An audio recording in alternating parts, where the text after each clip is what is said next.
we are frozen. That's okay. As long as we're not frozen for those on the screen. September meeting of the Commission on the Future of Public Education in Vermont. Just a couple housekeeping things before we do roll call.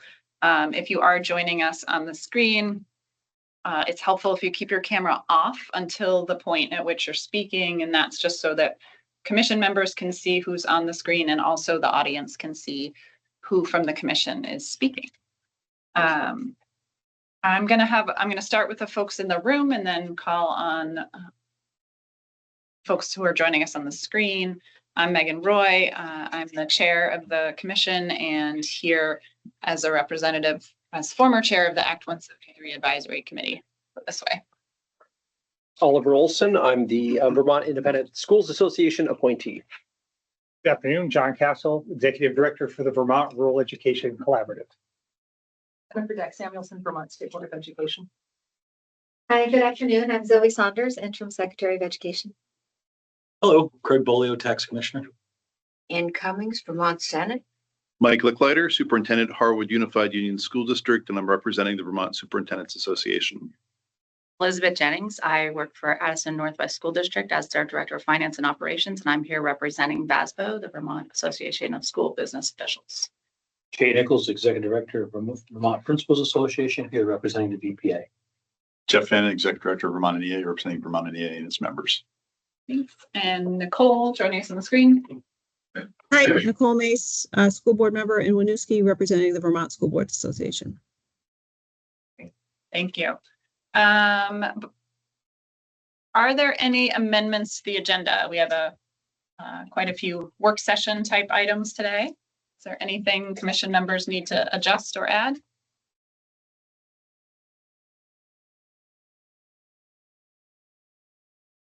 Okay, hearing none. Can I first get a motion to approve the draft minutes from our August 26th meeting? So moved. Thanks, Jay. Second. Thanks, Anne. A couple things. A community member actually let us know there's just a small typo in the deadline for our deliverables in September. It said September 5th, which we would have missed. Yes. It is actually September 15th. So when we will make that change. Any other things to change? Comments? Yep. Committee assignments, it listed other members of the Education Finance Subcommittee as Representative Conlon. I believe he's not on. I think Representative Kornheiser's on instead, and it omitted me. Sorry about that, Mike. Okay, so we will Very switch. difficult conversation. Yes.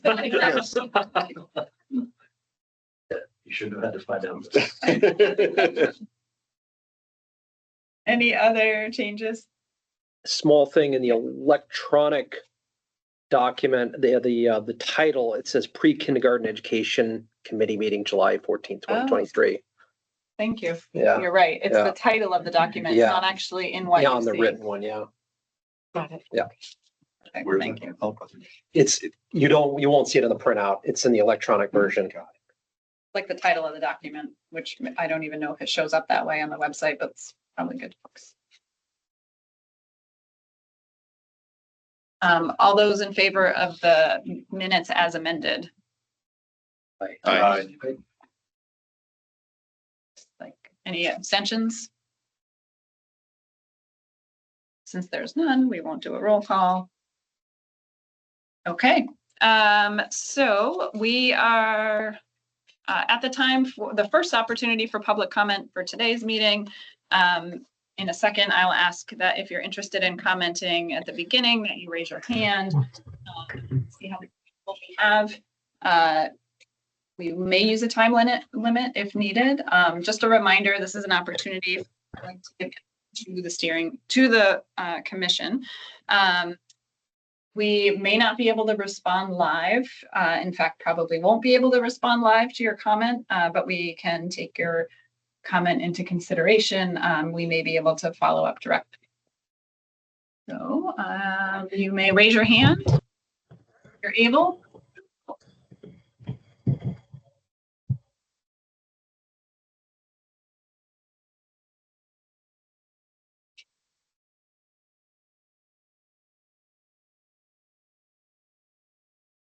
So hopefully I'm not putting you on the spot. Alan Gilbert, I noticed you unmuted.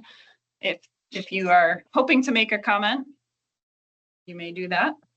No, I'm not. I wasn't able to log on before, so Okay, I apologize. nope, not at all. Just wanted to make sure we didn't miss you. I'm not seeing any hands on the screen. In the room? All set? Okay, great. Okay, so we will have another opportunity for public comment at the end of the meeting. So the first agenda item is committee reports. Just a reminder, we wanted to have this as a standing agenda item. Even though today's discussions are largely the substance of each of these committees, I still think it makes sense for each committee to give a quick update since they have each met since our August meeting. Does someone from the steering group want to start? Quick summary.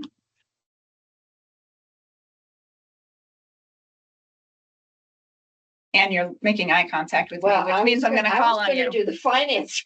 Oh. I think the steering group will report on a couple of the key items here today, but really working to define the key terms and guiding principles. So looking for feedback on that from the full commission today. Also, we've reflected on the feedback on the initial work plan and put some additional thought into how to revise that to provide more clarity around the scope of work and some of the timeline for deliverables.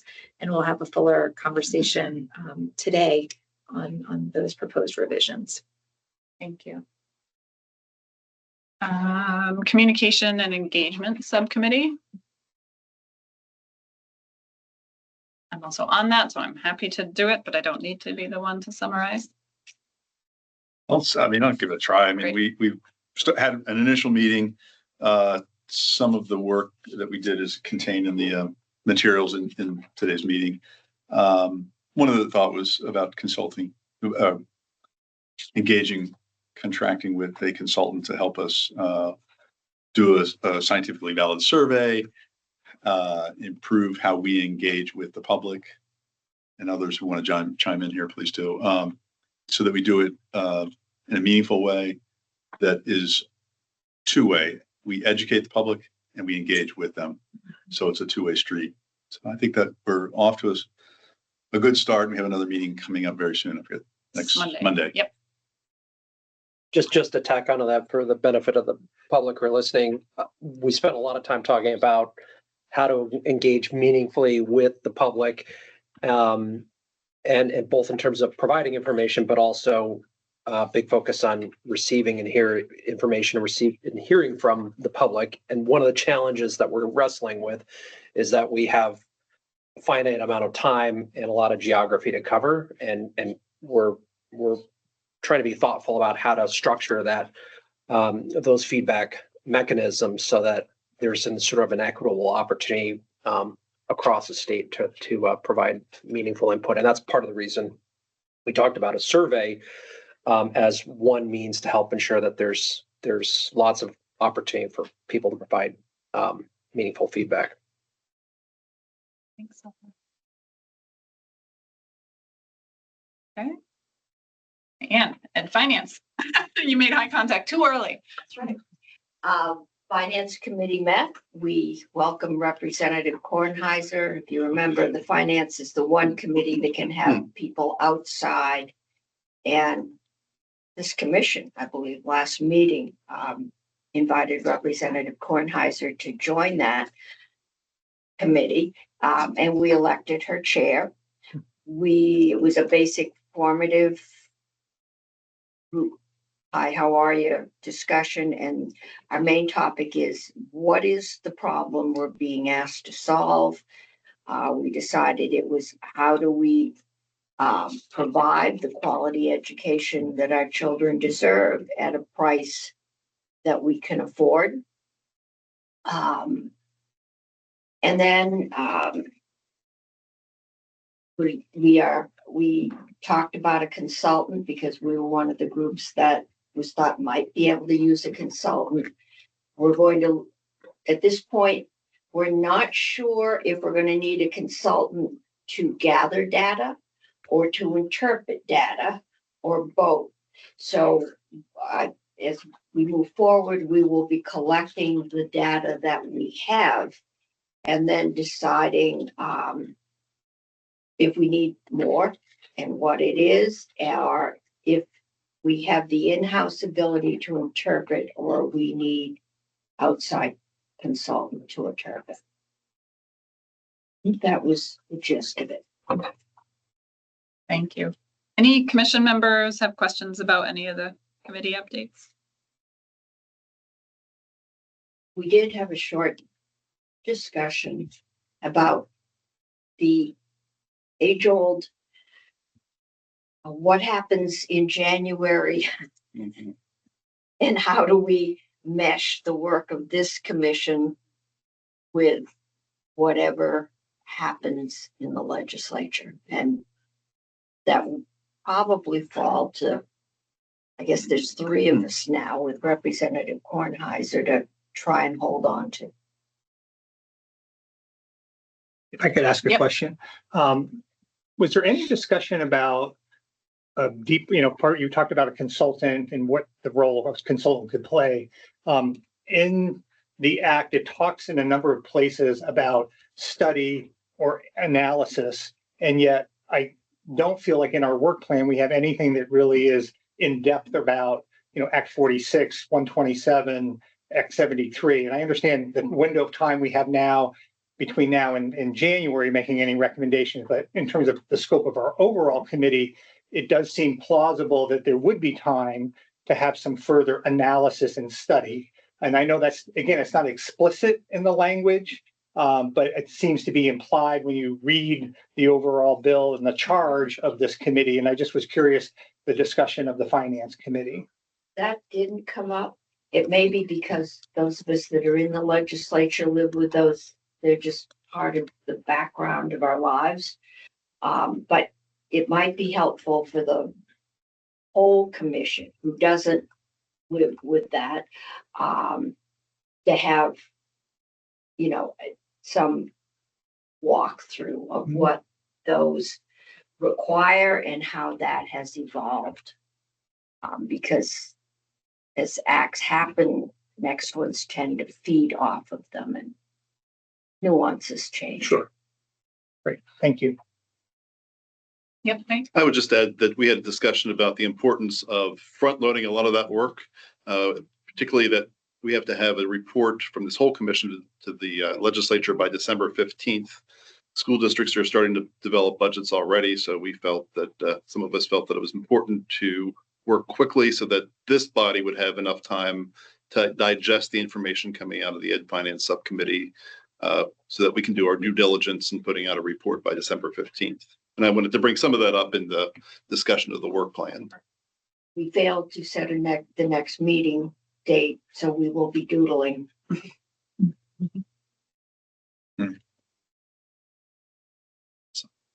Yeah. So I just wanted to add a couple of points. I do think it's important for us to review prior policies to really evaluate the impact. I know part of our work at the agency is we're very much prioritizing data-driven and results-oriented decision-making. And so as part of that process, I recognized that the Act 46 report had never been submitted. So that was actually drafted in 2020, and we did release that to the legislature today. So that will be a reference point for this group moving forward. I would reflect that that is one moment in time. And so that, reading that 4 years later, I do think that, that we're dealing with a lot of the same challenges. But there's continues to be that persistent desire to elevate and sustain our education system. And so as we share that also with the commission, it's a point of reflection to identify how some of those themes are pertinent now. And we're going to be bringing those themes into our conversations through the agency's Listen and Learn tour as well, to see if those themes continue to resonate or if there have been changes since that report was written 4 years ago. So I wanted to provide that as context as well. I'm just curious. So the report that you sent to the legislature is all from 2020. It hasn't been updated since then. So yes, so I became aware that the report was drafted but had not been shared. So we've shared that. that's really helpful. And I also heard you just say that answer it, but I'll just reiterate, because we've gotten a lot of questions in general about updated study of, and so it'll be helpful for this commission to read that when the materials come out. Thanks for that. Is that out already? It was submitted Sounds to like the legislature today, so I think that takes 1 or 2 days to be there. We'll make sure that when it is available, we'll put it out to this commission. We released it, I think, per the requirements of how it was framed within the act. So that was done today, but we'll make sure that it's circulated with the commission for your reference. Thank you. Any other questions? Perfect. I do think it's helpful to have the committee updates. They won't always feel as repetitive. Obviously, the substance of today's agenda is a lot of those things, but I do think it connects the work nicely to have updates. So I will move us forward. It's not a bad thing that we're ahead of the agenda because we have a pretty, we have a lot to talk about, and we really, in particular, have 2 action items that have to be taken.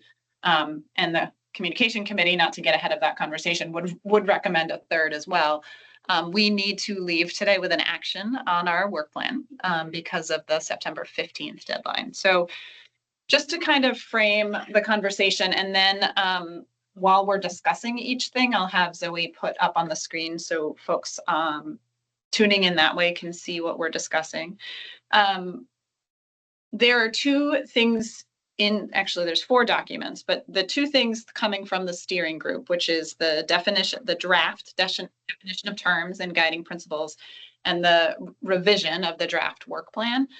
We're going to talk about those in order, starting with the guiding principles. The draft, because of our desire to get materials to you by Friday so that you could read them, the materials went out, frankly, before the steering group itself even had a chance to review its own work reduced to writing. And so that's partially just the nature of how the meetings were scheduled this time. It won't be like that in the future because there will be 2 weeks in between. So hopefully the steering group would be able to vet the documents, but I will just own as the person who reduced them to writing that I'm quite certain I won't have captured everything or properly. So the steering group itself will also give feedback to the document in there. And I just say that as kind of a qualifier. So we knew that we to start this conversation and ground it with how kind of a definition of terms, especially around issues like what do we mean when we say educational equity? What does the law mean? So I'm going to give a little bit of a frame and then just let the steering group kind of take it from there. I also just want to make a connection to something the communication subcommittee will say later in the agenda. We also know that one of the things we need to do is present information in an understandable and kind of digestible way. The documents that we've been engaging with so far, they're not in that format yet. They're working documents. They are word processing documents. And so any visual that is there is simply to capture the concept that we're trying to understand, likely either through agency supports in their communications team, or frankly, if we have different consultants, they will be responsible for making visuals, capture what we actually mean, and make the documents a little bit more palatable. And I say that particularly because there are some images in the drafts that you see, not because those images are in any way, they're not designed by a graphic designer, and B, they may not capture it, but they're there as a starting point because it's easier to have a conversation that way. So I just wanted to reiterate that for commission folks, but also for folks on the screen. These are not meant to look polished yet. That is something that we know that we need to do though, so that the public can engage. Steering group, what's your pleasure? Does someone want to kind of run through where we started? Or I am happy to do that since I listened to the conversation, but it's really up to you all.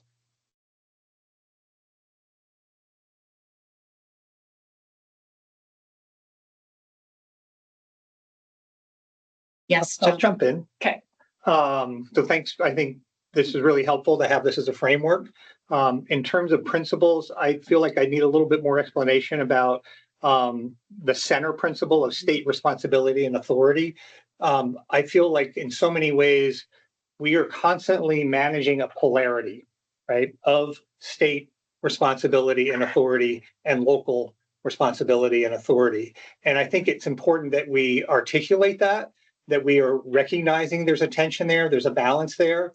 And I think it's important that we maintain and preserve some level of local responsibility. I know sometimes it's often referred to as local control, and it's really not necessarily control, but I do think there's a level of responsibility. So I guess I would like to hear from the steering committee what's intended by articulating that, yes, ultimately, I understand the Brigham decision, I understand our Constitution, but I do think there's some importance to us articulating the value of local decision-making in this process. Yeah, I think that's an important substantive discussion to have, and I'll just tee it up and steering group members can correct me with where the group landed in terms of what to offer back to the full commission is this idea of a three-legged stool, or how, insert metaphor, but that we would be focused on sustainability, affordability, equity, and quality, and that we would define those terms. And then we had a conversation about responsibility and authority, which does come directly from there. And we were discussing that in sort of a foundational, this underpins, overarches, however you want to describe it. It's probably why it ended up in the middle of this visual. But ultimately, the state is responsible for providing equitable educational opportunities. And so they were getting at that responsibility/authority. So I just wanted to explain how they got there. I think your question, that is precisely what the group should talk through. Steering group, anyone want to add to what I just summarized? I think you said it well. And I appreciate, Megan, your point that this was sort of a starting point for the graphic, because when I see the graphic, I know what we were trying to capture. I'm not sure that this image does that. So I think we need to have a further conversation about it. But I think, the idea is that the three, equity, sustainability, and quality really do form, a triangle, pyramid, whatever you want to call it, with sort of this overarching state responsibility that either oversees the whole thing or, provides the foundation for the whole thing, however you think about it. Before Oliver, I see Nicole's hand, and since she was on the steering committee, steering group, she may be in helping to explain. Go ahead, Nicole. Thanks, Megan. I agree with Jen's comment in terms of the visualization is not quite what I envisioned, but I do think I raised this at the steering committee meeting somewhat in response to comments. Part of the purpose of this document is to begin to clarify the guiding principles or definitions. And we have received some comments around sort of alluding to constitutional rights at the local level. And so it felt important to clarify where the Constitution has placed ultimate authority for education. It was not intended to eliminate any reference to the role that local control plays in our system, but it was an important sort of foundation and definitional piece that felt to me important to address, given some of the comments we've heard. And I think the fact that it's not widely known around the state that ultimately the state has the obligation and the authority and the responsibility for our education system. Thanks, Nicole. Oliver? Yeah, I was going to suggest on the quality that I think we should up-level that a little bit. It seems very, very prescriptive for a statement of values. So I would suggest that we up-level that. And I think that there should be a focus on high quality. I don't see anything about, there's some reference to, equity and equality, which I think is governed elsewhere. So that's a little bit redundant. So I think we need to put some focus on high quality and up-level it without making specific reference to regulations. Go ahead, Zoe. I'm just going to note in terms of the conversation that we really struggled with identifying what core set of principles to start with. And we initially engaged in the conversation to talk about equity and quality and sustainability. And as we were talking about those concepts, it became clear that to have visibility towards that is a statewide effort. Right. And I think that's really the spirit of this as well, is that there needs to be some understanding of how this actually plays out across the state. So there is a role certainly for the localized boards and to have the context of the local communities, but that might not give the view of the full state when you're thinking about terms like equity and sustainability and consistent quality. So I think that's the balance that we always have to be trying to achieve when we really think about how we can deliver on a substantially equal education for every student. And the only other point I would make to quality is I think certainly we have identified education quality standards. A lot of what we were talking about too was really grounding this work in research and best practices about what's really in the best interest of students. And this being a very student-centered principle. So I'll go Anne and then Nicole. Yeah, maybe it's because the rest of you don't have a picture on the internet as many of us do. We wanted She Raised Your Taxes out there. But that tension between local control and the legislature and local people vote to spend the money, but then when the taxes go up, it's heavily felt in the legislature and causes a great deal of frustration. So I think we're going to need to have that discussion because it is one of the underlying tensions. For better or for worse, when we did Act 60, we maintained local control and we found a way to comply with the Brigham decision. It's messy, but it does both. And those are the tensions that are out there. Thanks, Anne. Nicole?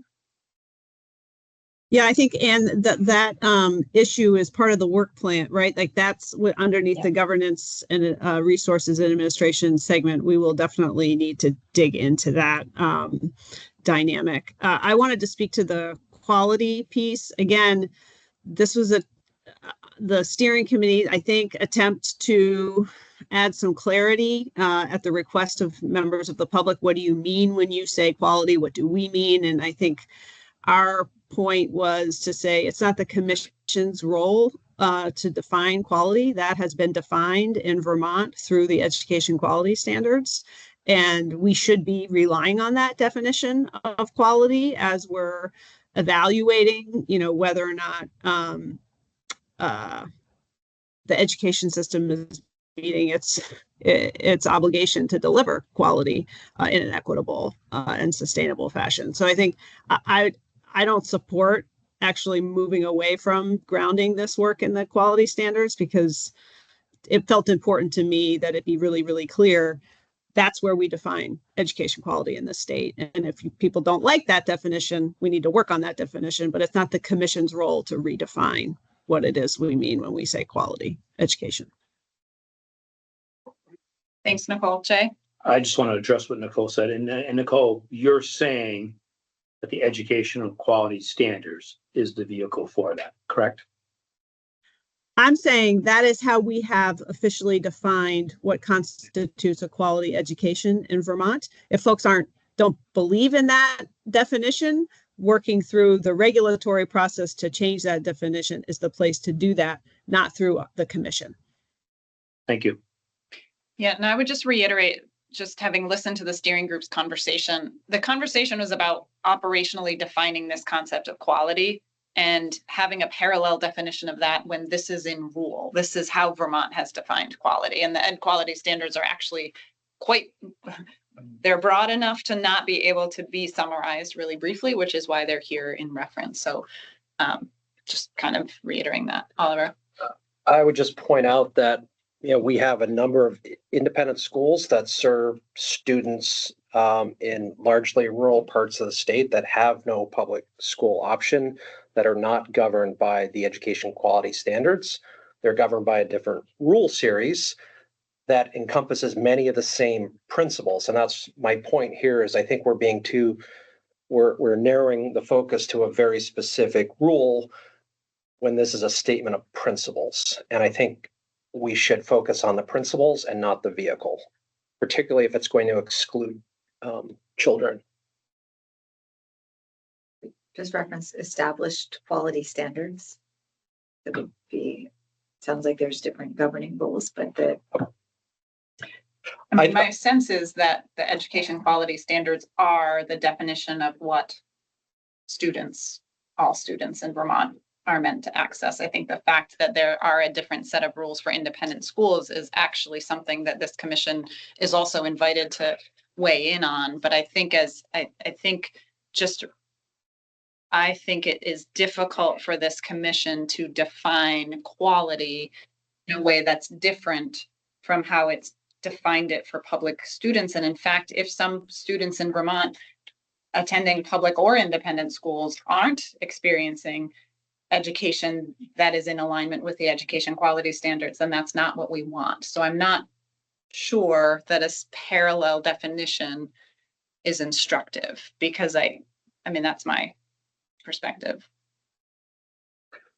I think the danger is then we're making at the onset here, we're making a value judgment that that kids attending schools that don't follow this rule series that's really specific to a particular governance structure are somehow getting quality that's lesser. And I don't think that's fair or accurate. I think this is meant to say that students in Vermont should receive a quality education, and this is how Vermont has defined it. Don't know that I read into it, or I think that would be an interesting question as to whether or not the public would read that as except for those students. And frankly, if it wasn't except for those students, that would be a problem. We wouldn't want that. And that's what you're saying. So, yeah, Jeff. Maybe I'm agreeing with you, Oliver. This might be a first or something, but I took note of that too when I reviewed this. And the way I framed it, I thought was all publicly funded students. Because I didn't get into the rule. I understand what you're saying, that the rule doesn't cover say generically private schools that aren't covered by this. But we could say including rules series 2000, but not limited to, or something like that, as it applies to all publicly funded students or something like that. There's a way, I think, to wordsmith this to get to what you are suggesting is a missing link here. And I don't disagree. And also meet what I think this steering group was struggling with is they don't want to define a quality education. It's already been defined in some sense of the word elsewhere. Why not rely on that? And if that's not what the state thinks is right, then maybe those rules should change as it applies to all kids. The rules, plural. Jay? So when I think of guiding principles, I think, this is not to be negative, but I think there's public schools, plenty of public schools in the state of Vermont where quality can be strongly challenged. The goal may be to try to get to quality, but it may not be occurring either. So when I look at a guiding principle, I think of it as, if we're talking about all Vermont students, what is it we aspire for all Vermont students? And whether or not it's done through a certain set of rules or the education quality standards, that part doesn't matter as much to me. I think it is defined already. I think we should be all striving towards that. Whatever we say in education quality standards, we should be finding ways, whether it's a recognized school, an approved school, a public school. I think that we should be trying to strive as a system, as a state, towards making sure that all kids are getting what we believe is a quality, high quality education. And we should have oversight over all of those schools, trying to make sure that that's occurring. So I don't know. I wonder if we're getting too far in the weeds. Maybe not, but that's just a thought I want to share. Nicole? And then Oliver? I thought I heard Zoe make a suggestion that we refine the language to say as opposed to a specific rule series, but as defined in state board rules related to education quality. That makes the umbrella big enough to capture not just these specific Right. rules, but other Yep. rules related to quality that may not be in that series. Almost feels like we're all saying that, the same thing, Yep. almost. Yep, I think that works. What's that, Zoe? So I appreciate, Nicole, thank you for being my translator. Yeah. We've been on many committees Not together to now, speak right? for you, but I thought that's what I heard you say. And I would add to it that our scope is all publicly funded students. I think. It's the Commission I on the didn't read Future it of that Public narrowly. Education. But it does bring in the independent school. And Well, especially if they're being paid If for they're- with public dollars. I mean, some aren't. And some are. If they're being paid for with public dollars, then obviously I think that's underneath the umbrella of this commission, right? Yeah, but I guess I didn't read our charge so narrowly as to only focus on public school students. No, I don't need, that's what I'm saying. But if public funds are providing resources for students that are in a private school or independent school, then I think it comes underneath our oversight of this commission. If they're not, I think it'd be a hard argument to make. If I start my own private school and I don't take any public funds at all, I'm a recognized school. How would we have any say over for those schools in this commission? Although we do, well, I don't want to go down a rabbit hole, but the state board does have authority Not about the over state board. approved schools, even those that do not receive public funds. And I'm not talking about the state board, I'm talking about this commission. Well, and I think again, we're, for purposes of this, that without shutting that conversation down too quickly, eventually that's actually part of our charge, is to talk about governance and delivery model, and that private public partnership is part of our current delivery model. So we are going to be charged over time with making those recommendations. Right now, we're having a conversation about when we make any recommendation, what is the definition of these concepts of equity, quality, and sustainability? What did we mean by that? Right now, we're talking about quality. So we're trying to define, what do we mean by good education? So that later, if we make a recommendation and we say this is so that students have quality, we have an operational definition. So I think I heard, I mean, I'll wait. I think I have a succinct statement, I think, that captures it. So tell me what you think. The commission is committed to the fundamental principle that all Vermont students must be afforded high-quality educational opportunities that are equitable, inclusive, anti-racist, culturally responsive, and anti-discriminatory as defined in Vermont State Board of Education rules. So that is the sentence from the EQS? No, that I'm suggesting that be the principle under quality. Oh, because So a lot of basically- that is the sentence from the updated EQS. Correct, but that's also in these other rules as well. I was just trying to write down exactly what you meant, and a lot of it is this quote, which is from the EQS. Yes, So I right. was trying to say, why not use I see what you're Yeah, saying. yeah. And, okay. Well, and I think, I don't know, Oliver, but I'm just looking, because I pulled up Rule 2200, the statement of purpose. So Rule Series 2200 is the rule series that governs independent school program approvals. The first paragraph is the purpose of the independent school program approval rules is to assure effective, accessible, and equitable educational opportunities that are anti-racist, culturally responsive, anti-discriminatory, and inclusive for students enrolled in Vermont's approved independent schools in accordance with state and federal law and aligned with the purposes set forth in Act 173 of 2018 and Act 1 of 2019. So I think that the language is very similar, Yeah. right? Because speaking on behalf of the state board, we were very, very careful to have that language appear, sprinkled throughout both sets of rules, because we really wanted to make it clear that those principles applied to both public schools as well as to independent schools that are approved. So I think, although that language is very similar, to what's in EQS, I mean, that's intentional. But I think what Oliver suggested is a little bit broader and encompasses both public schools and independent schools in a way that is consistent with our rules that, Yep.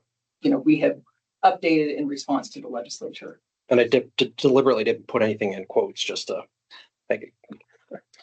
So the only thing I would offer based on and maybe we get at it with Zoe's suggestion of just referencing state rule. Someone or many someones have already said things like, well, what do you mean by that? So even a statement that is very well written has been trotted out lots of times in different rule sets of equitable, anti-racist, culturally responsive, anti-discriminatory, and inclusive, still begs the question, what does that mean? And so that was what the steering group really wanted to make sure that if this is going to have weight, it needs to be definable, and we can't repeat a very long definition, whether we're referencing the 2000 series or the 2200 series.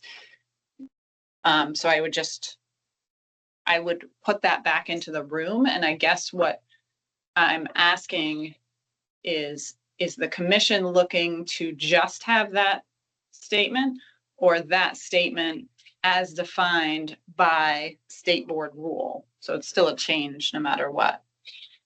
How many rule sets are there? Is it just the two?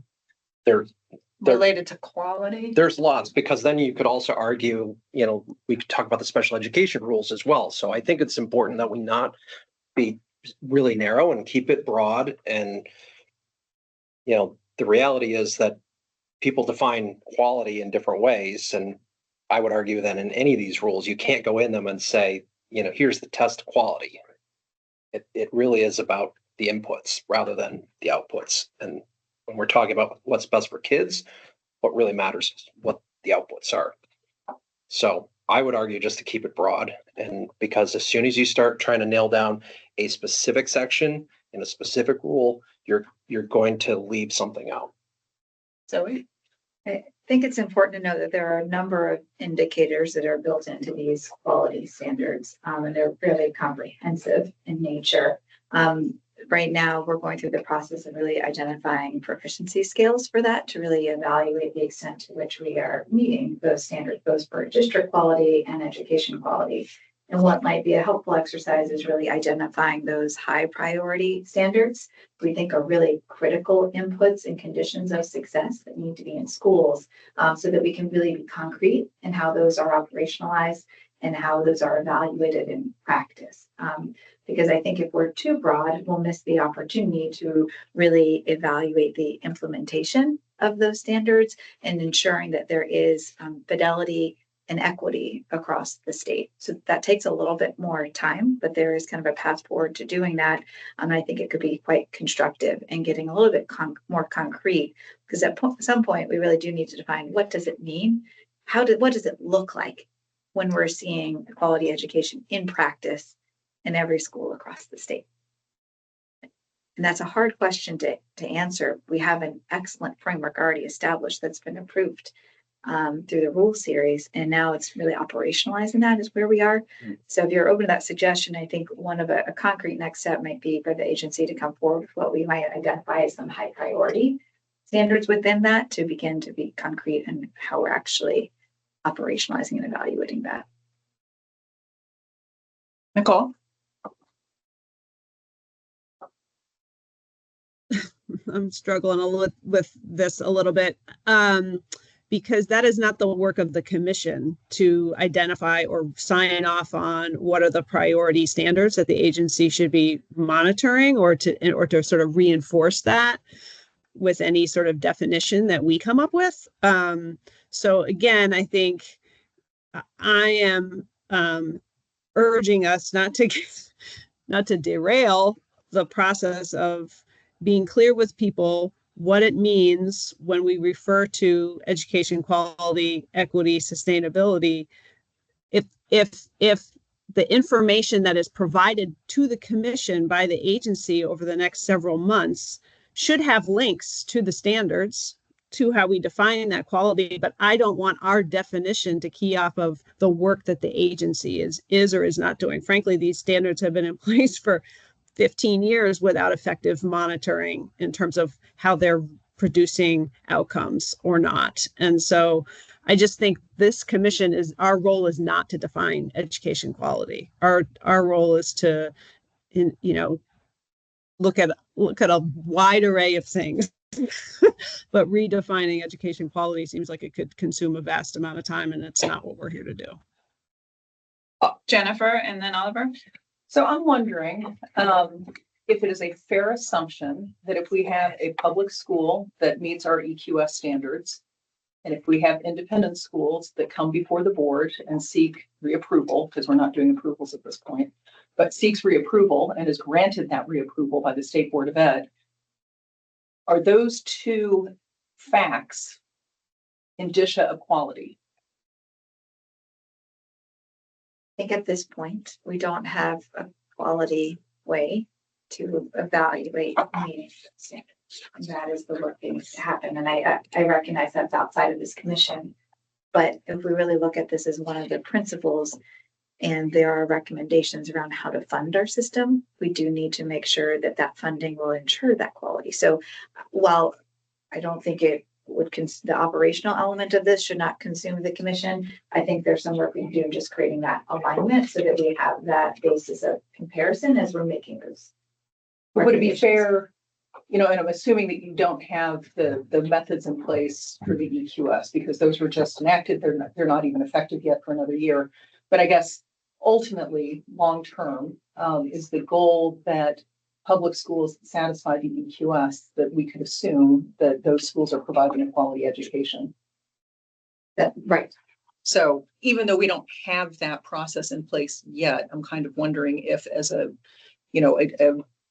point in time that we're all heading toward, if that would be, something that we could agree on, that if a public school meets the EQS, that we could assume that that school is providing a quality education.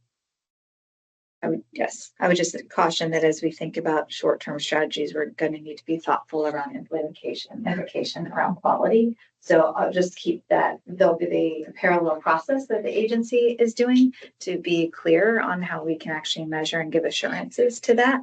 While the commission is focusing on the broader visioning of how to put all these pieces in place. But I just wanted to recognize that there is a little bit of a gap there, and it's an important gap when we're really being focused and committed to quality. Sorry. Well, can I just ask a quick clarifier? I know I'm sorry to jump in from y'all, but is another way to ask your question, are the existing standards supposed to be the answer to what does quality mean? Is that sort of what you were asking just now? Yeah. Many of those standards are like conditions, inputs that need to be in place. Okay. So assuming we kind of establish this as a logic model, these are inputs that need to be in place to have a high functioning district and a high quality educational system. The assumption is that would translate into outcomes. Oliver. Yeah.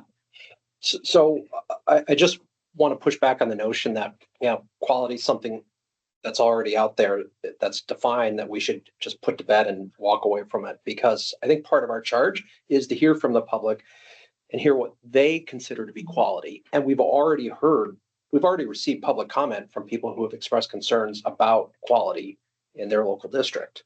So I'm really hesitant to say this is the mark of quality and we're going to walk away from it. And as Jay pointed out earlier, the reality is there is a wide disparity in the quality of education across the state. And I just think it would be premature to say this is it and we're going to close the door on the conversation of what Vermonters consider to be quality education.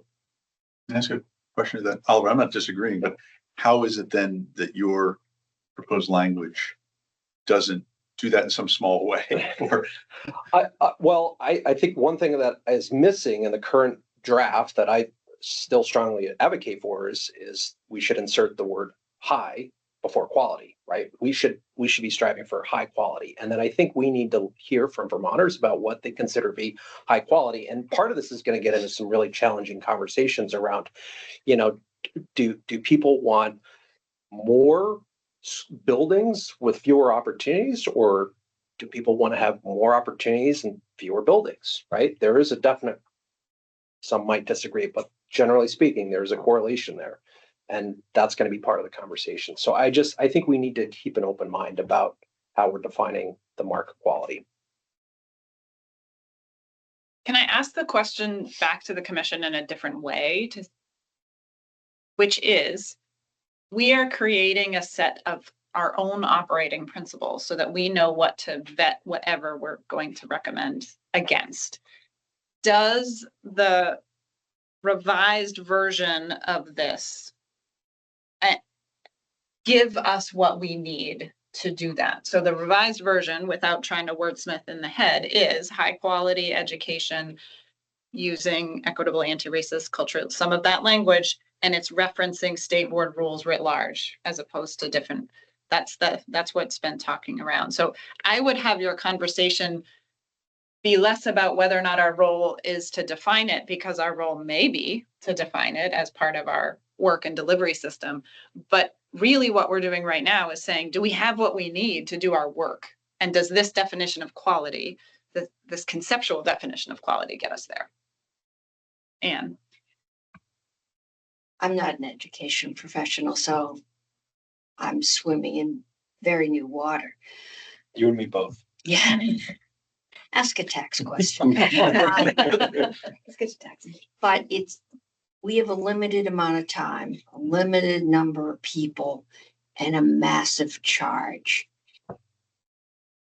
Somebody at some point has set up education quality standards which reflect the best thinking as to what the inputs are, if I'm hearing correctly.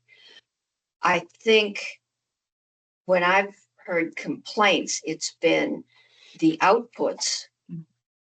The kids aren't getting it and our test scores aren't where we'd like them, or it's not being delivered.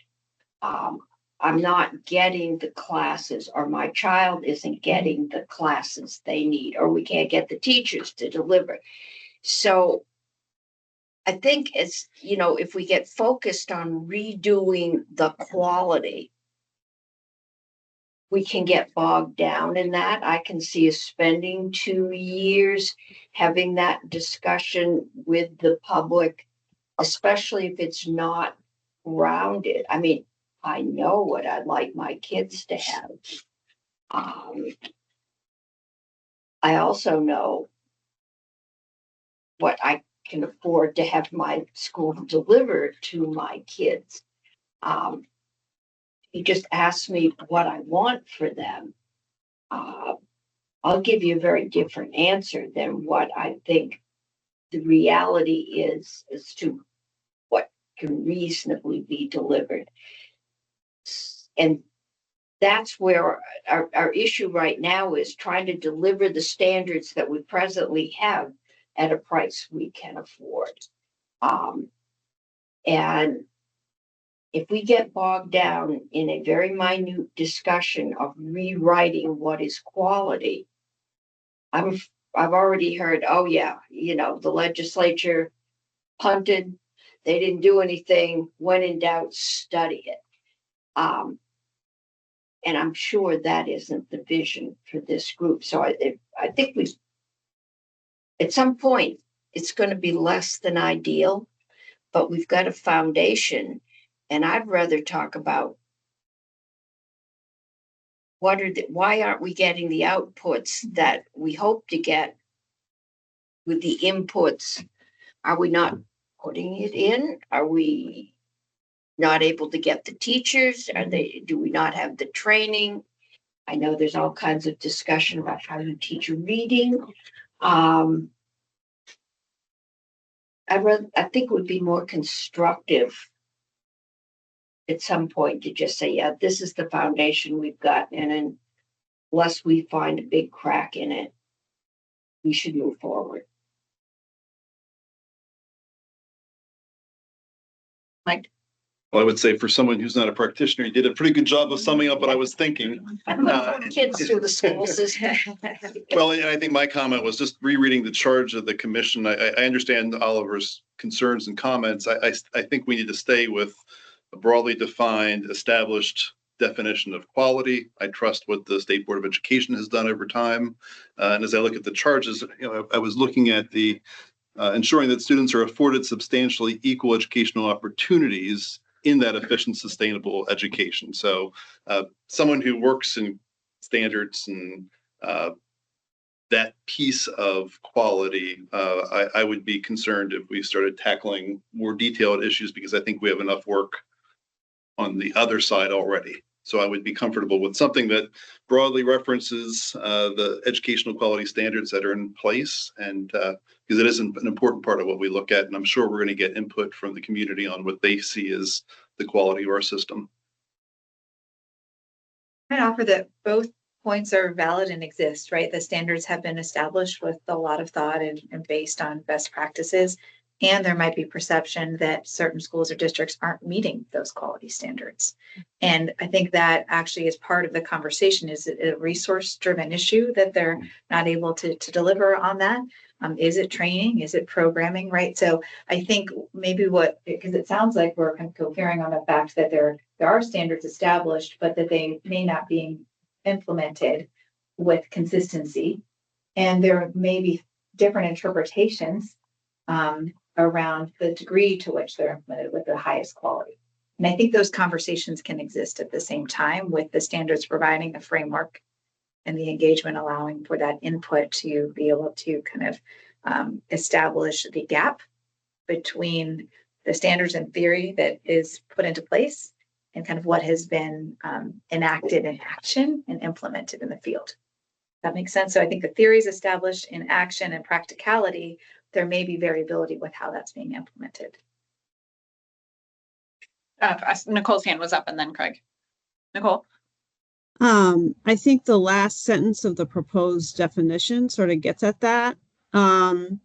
Somewhat. I think that was part of our discussion also at the steering committee level, was that, to your point, Zoe, yes, they've been articulated, but they haven't been monitored effectively or with any kind of consistency over time. So many communities don't know that they exist, don't know what it means in terms of their own experience. And so whatever definition we agree on, and I, again, support the reference to state board rules. There's intense public processes around state board rules, as you know, Oliver. So the public has had an opportunity to weigh in on those. But it's the sort of, what does that mean for my school piece that's been missing?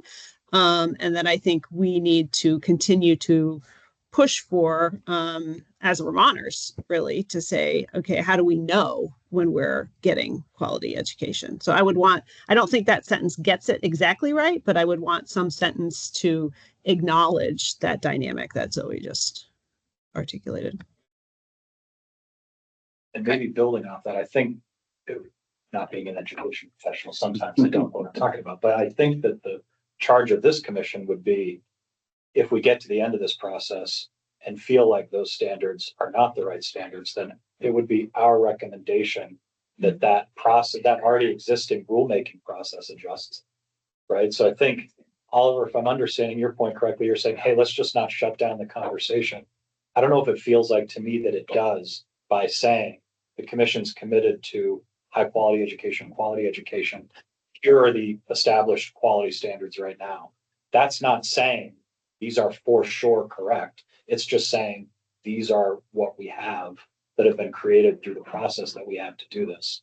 And the commission's committed to, digging into that. That's how it feels to me.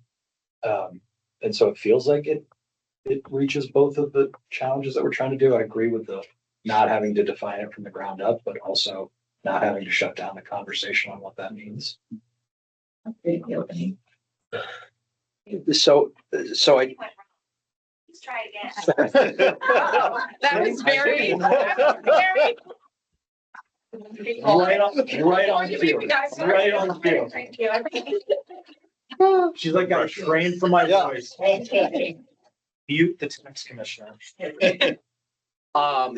So here, just taking Nicole's point here with that last sentence. So how about this? All Vermont students must be afforded high quality educational opportunities that are equitable, inclusive, anti-racist, culturally responsive, and anti-discriminatory as defined in Vermont State Board of Education rules. The Commission acknowledges that the SBE rules focus primarily on inputs and that accountability and outcomes for adherence to the rules is critical. Period. Great.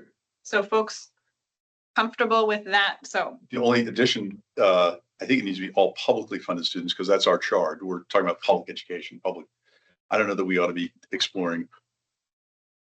I'm good with it either way, but So I'll push back on my phone that said the commissioner was wrong. And I actually think Craig had a really good idea of creating an opening through, should this process, we identify other measures of quality that may need to be considered. Yep. That the commission make that recommendation at that time. So the proposal is, our definition of quality is what Oliver read with the addition of a line at the end. How does Siri feel about that? Serious response. I think we're all good. Publicly funded, yes. I agree with that. I would say that goes into some of the conversation I think that the Governance, Resources and Administration Committee would have as part of the process and final report. Perfect. I'm just trying to read this. Thank you. So, Craig, I just want to grab your sentence. Say it again. What did you say I said? Because you said it better. Yeah. I didn't have Siri record the document. It's all recorded. That's right. We'll words. I mean, It was Conceptually was if throughout this through the process. process of Yeah. additional indicators of qualities emerge, the commission may make recommendations to refine the standards to meet the expectations, to meet that elevated vision. I'm not advocating against that, but I mean, You can't, you made the offer. I guess I'm not sure I felt a need to explicitly say that either. Like, isn't that implied with all of the work, right? The commission is charged with making recommendations on things.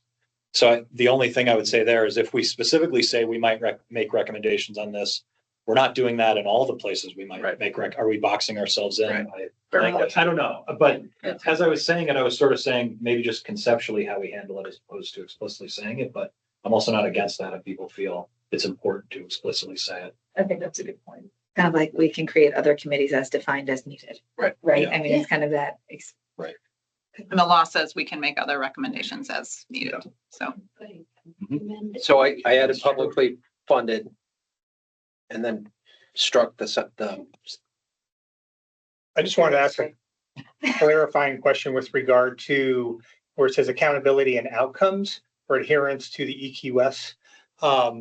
Is it the outcomes of EQS or are we talking no, about? we just say It's a new rules. line, We just say yeah. rules. We're silent Okay, on which rules. but outcome, I'm more focused about outcomes. Outcome based on adhering to the rules or other outcomes in terms of learning outcomes. Oh, fair point. Yeah. So now you're getting back to the standards. Right? well, it's almost like outcomes as a result of the rules. So is what you're trying to get at is Well, what I matters just is think at that the needs to end. be clarified, right? So there's one, okay, you met the standards or not the. You met the inputs. You met the rules. That's an outcome, Right. but we're talking about learning outcomes, right? Right, right. And I have some reservations about that as well, how we measure learning outcomes and relative to, schools' capacities and schools' profile. Sometimes that is somewhat variable. As well as students themselves are Of different. course, yeah. So it's not that I don't believe strongly in learning outcomes for students, but I think we need to be somewhere along in our charge, we need to be talking about that. And I just wanted to be clear here, in this case, is this about learning outcomes for students or outcomes in meeting the rules? Because the way it's written in the sentence, it's about meeting the rules. So maybe, could I suggest, so maybe we change that last sentence. So it would say the commission acknowledges that the SB rules focus primarily on inputs and that accountability and outcomes is critical. Just get rid of the adherence to the rules. Because then it's outcomes applies. It's just somewhere along the way, we're going to have to wrestle with what do we mean by outcomes? Right. As long as that's understood. Exactly, yeah. Okay. Because I think from my perspective, the outcomes, are they meeting the rules? That's great. We want to be able to test that, but I think your point is more important, which We is. mean literacy outcomes. Yeah, and math exactly. outcomes, Yes, yeah. and, graduation Right. outcomes. You could tick every box on the EQS form and have a not great outcome, right? Correct. Yeah.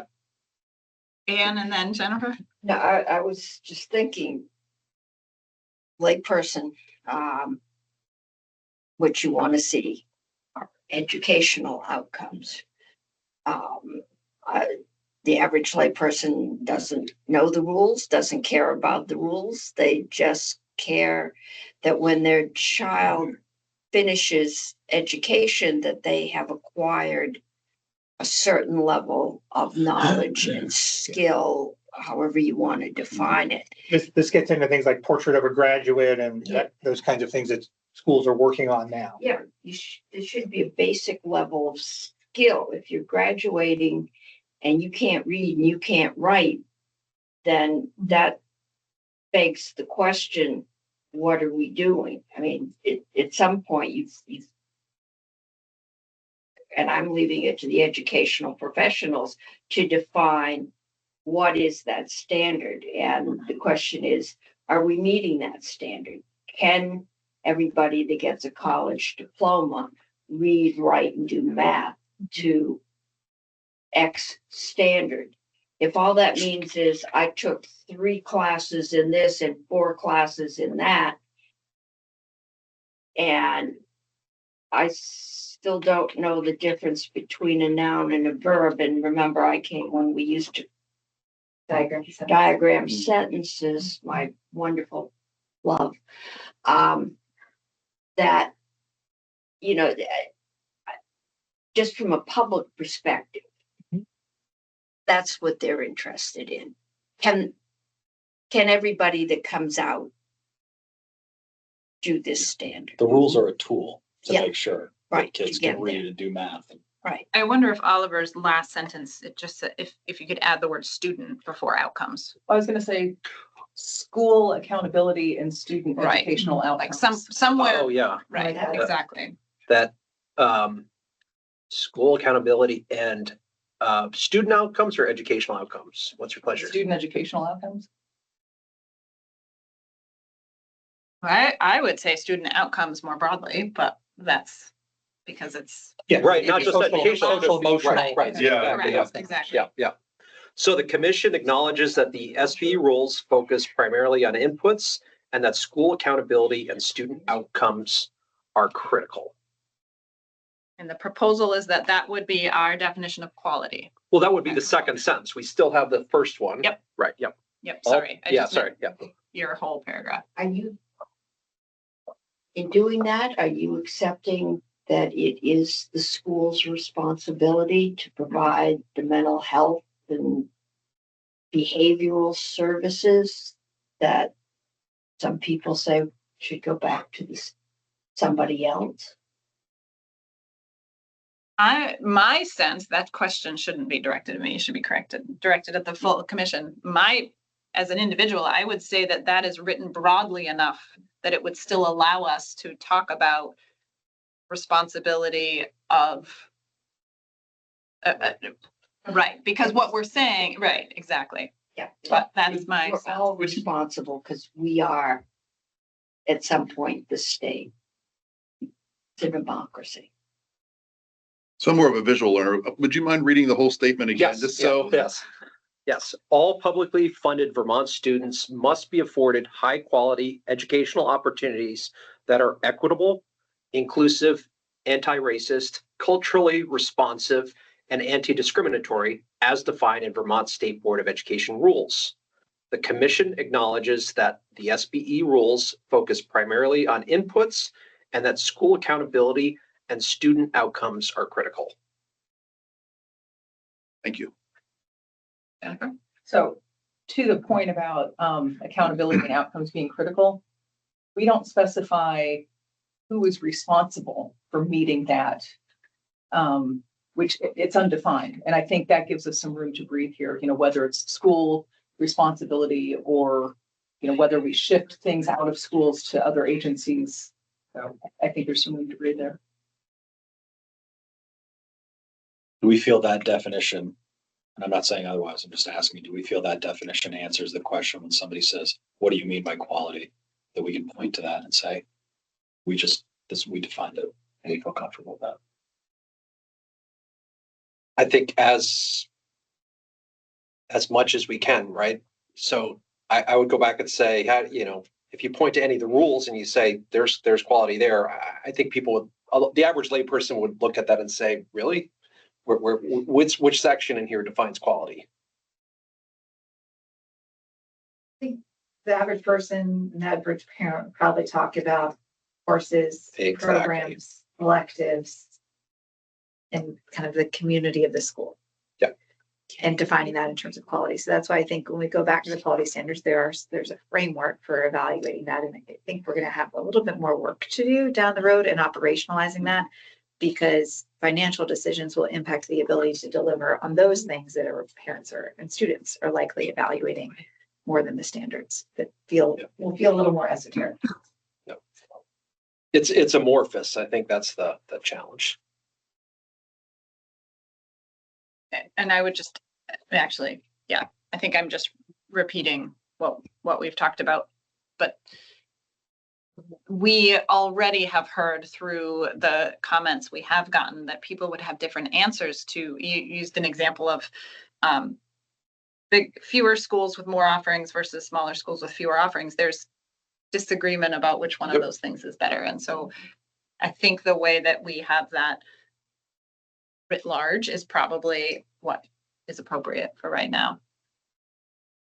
So I'm going to zoom us out for a second to kind of confirm. We just spent most of our time on quality, which was a really important conversation. Do we still agree that there are these three components of our guiding principles, one of which is quality? I think we just talked that one of which is equity. And the steering group acknowledged that that's a very complicated and complex construct to define, but and credit to Zoe for the concept of core understanding. We can agree on some core understandings. The steering group is proposing these three things: that equity doesn't mean equal, that solutions with an equity focus are differentiated by need, and that equity has to be considered in terms of inputs and access, which is access, and outputs, outcomes. So I want to make sure we spend some time on that, and then we have a definition of sustainability. I'm bringing us back to the rest of the definition. Jennifer. So are we moving on to equity? I think we should, Okay. my sense, unless someone is, I guess before we even do that, is anyone thinking that those are not the right three things? I would only suggest maybe sustainability, just altering the title and maybe just including the word of affordability. So it's sustainability and affordability together. I think the public need to hear that. Okay. So, and we'll come to that one too. So Jennifer. So with equity, as I was looking at the three bulleted core understandings, I think we need to point out that the second bullet, solutions with an equity focus, must be differentiated by need. I think we're talking about by student as well as by region. You know, that equity both applies to students within a classroom, but it also will pertain to different, because I think different regions of our state require different amounts of resources. And I think we have to acknowledge that. So one interesting thing in this sort of equity versus equal versus equitable is Title 16 actually speaks to equal educational opportunities. And I think we've moved more towards concept of equity. So I think it's important to acknowledge that there is a little bit of a disconnect. Well, remember, we can make recommendations to the General Assembly, and that might be one area that the last 15 years, we've done a lot of work in the state on equity, focus on equity. So maybe there's some things that we need to clean up in our own kitchen there. But I think everybody here, hopefully, is focused on equity as opposed to equal. And that's going to mean some resources may need to go to some places that aren't the same, that where there's more need for kids or for communities. And that's part of our responsibility. We're supposed to be supporting all kids. So can we add by student and by region? What do folks think about the by student and region? Zoe? I think right now region is challenging for us to define. And so as we're trying to do this work as an agency with our listen and learn is intentionally to develop some of these state regional profiles. But I think even within kind of the broad regions, which we're first using, which is what is established by the Superintendent's Association, those may be artificial boundaries as we go into this work. And it actually might be more nuanced within region. So I might encourage us to think about kind of like system profiles, and that may not be the right terminology, but there's kind of I think what you're talking about is there's an element potentially of scarcity and just distance and those type of things around that can be defined by population to help us understand a profile of a system. And that profile might exist in multiple areas of our state. Does that make sense? Do you have a better word than? I don't, I don't yet, because we're actually operationalizing this as regional profiles, but as I'm contemplating it, I actually think it is more nuanced than that. It's a profile of a system that is probably defined by population and geography and need. Anne and then Jay. It's not difficult to find schools that have a lot of financial ability amongst their populace, less than 10 miles from a school that has almost no financial ability among its populace. Some places it's easier to absorb a penny increase on your tax rate than it is in other places. And then you get to the local control. I may think in my well-to-do system that it is absolutely essential that my child is exposed to computer programming in nursery school with Legos. 10 miles away, where the parents, half of them can't afford a computer, they're going to decide my kids be better off learning tractor mechanics. I mean, you've got different communities, some of which have some very different educational values as to what is important for their kids to know. And somewhere in there, we've got to sort, or we don't, the Department of Ed or the Ed Committee, somebody has to sort out what do all kids need to know how to do. You aren't going to be able to fix a tractor pretty soon without understanding computers. But there is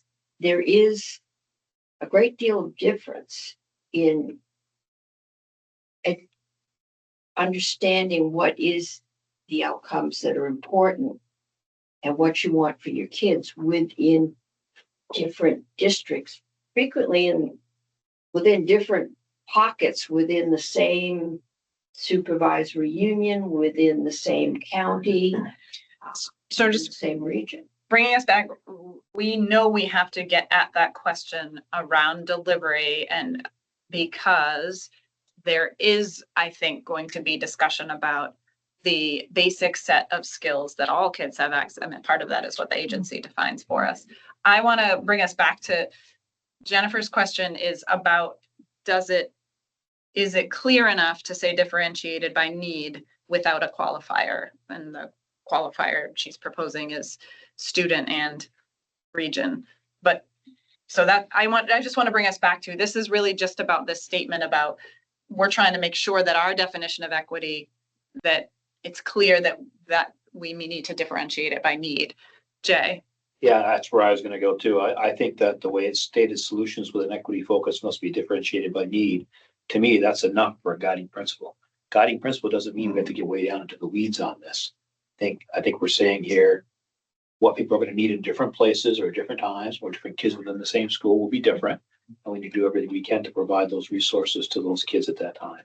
So I'm comfortable with the way that it is written here. That's one of the 3 bullets. I would concur with Jay, although I just want to pick up on Senator Cummings' point and remind everybody that in theory, our funding system ensures that tax capacity is equal. But the issue I think Senator Cummings was speaking to is different communities have different priorities on how they spend money. And the kids, the students are the ones who are impacted by that. And that gets into a thorny sort of issue when we start talking about equity, right? You know, how does that impact, how do the decisions of the adults in that community impact kids and create these equity disparities? And is that something we're going to think about? And different communities do have different tax capacity. It's easier for some communities to come up with an extra penny on the tax rate in general than it is for other communities. There's individuals within all of them, but some communities are wealthier than others. That's what got us to Brigham. Nicole, go ahead. Yeah, I just,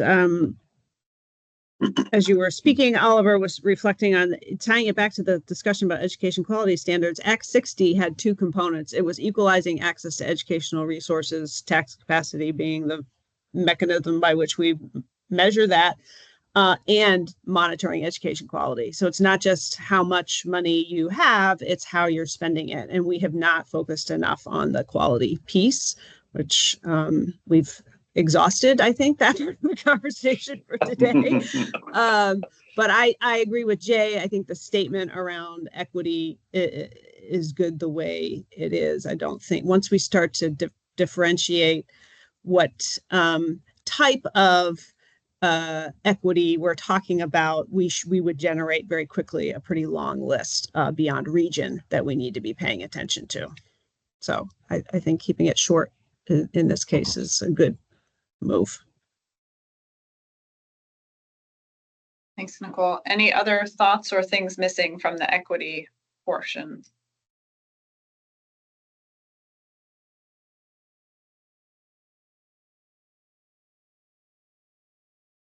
So the third construct is sustainability and affordability, I think is the recommendation. And does that capture? It's a recognition that we understand that all of this has to be sustainable and affordable for Vermont.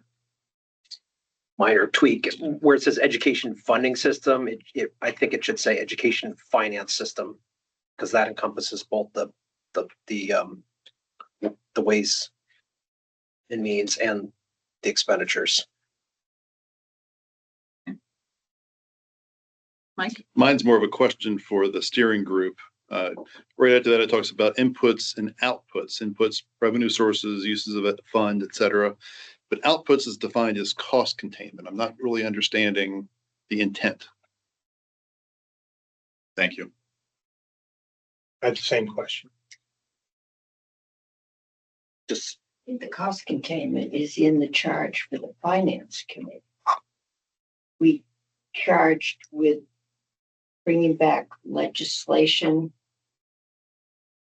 Pretty sure cost containment is in there for this year's legislative session. I would just suggest where it says inputs parenthetically, just clip that at revenue sources, and then uses of education fund parenthetically should be after outputs, and strike cost containment. I feel comfortable, everyone. Mm-hmm. Keep it broad. Repeat that. I don't disagree. Just I Yeah. think I understand what you're saying. So after it says, Got it. yeah, inputs, just clip it at revenue sources In the parenthetical. in the parenthetical, and then move uses of the education fund as a parenthetical after outputs and instead of cost containment. That makes sense. And cost containment is within uses of the ed fund. Yes. I mean, and couldn't cost containment be one of its own things there? Inputs, outputs, cost containment strategies.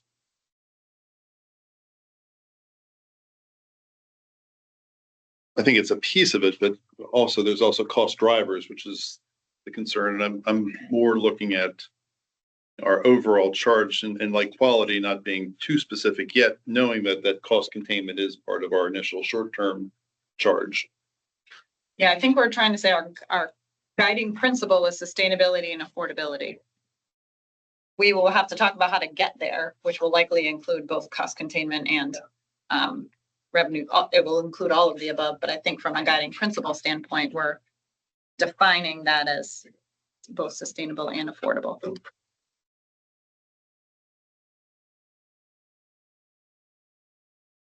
Might be worried it doesn't say enough about that piece then, right? I don't disagree. And part of the issue we had in the steering committee and the finance committee is that there's at least two sides to this, right? One is the funding formula and the statewide system that's set up by state government. And the other is the on the ground cost pressures, what districts are doing in budgeting and how to address those, which are intertwined, but also separate issues with separate expertise. And this certainly, I mean, it says the funding system, which I take your point, change to finance system. I don't know, does it say enough about the other piece? I'm not sure. I would say the other piece is further outside of my expertise than the funding system is. Nicole, and then Oliver. I support Oliver's recommended edit. I think if you start to, I think uses of I mean, it's not extremely accessible, however, to the public in terms of sources, inputs and outputs of the education finance system. What does that mean? And so I think you just have to think about what's the audience for this. Is there a way to be clearer that it's talking about, the sources of revenue? So whether we're relying on a property tax, whether we're relying on other forms of revenue, and whether you could get into governance, delivery system, all the topics we're supposed to look at. It's not just cost containment that we're supposed to come up with ideas around. It's the cost drivers. And so I'm trying to struggle with, I think, in terms of how the rest of the document reads, I support Oliver's edit because I think it's similar, but I'm also sort of mindful of if a taxpayer reads that statement, is it bureaucratic nonsense that no one really understands what we mean? Welcome to the world of taxes. Oliver and then Ann. So to get at the tax commissioner's concern, maybe we could add a comma at the end and then say including opportunities to evaluate, including opportunities to evaluate, including cost containment opportunities. I thought, and also I would put in something about the cost drivers as well. Yeah, and that is, I think, where I'm maybe not getting my own definitions. I don't necessarily see those as separate. So hearing that you folks do, that's fine. What I'm talking about is just making sure when we talk about strategies to increase sustainability and affordability, we are not just talking about changes to the finance system and the funding formula. We're not just reshuffling the deck chairs. It's got to be, we've got to talk about that, and we've got to talk about the cost drivers as well. But that's what I'm hearing is cost drivers and cost containment, right? So I think if we a comma and then weave those two things in, say including, and then that's our sort of way of signaling to the public that we're looking at these. That makes sense to me. Ann, and then I have the thought. Almost everybody around this table is an academic. We understand what we're saying.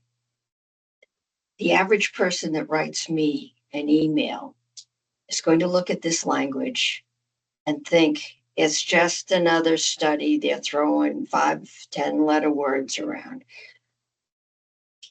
As part of cost containment, if we are talking about the delivery system, that is the size of districts, the size of schools, if all we come up with is, well, health insurance is going up another 15% this year, given recent news, quite likely.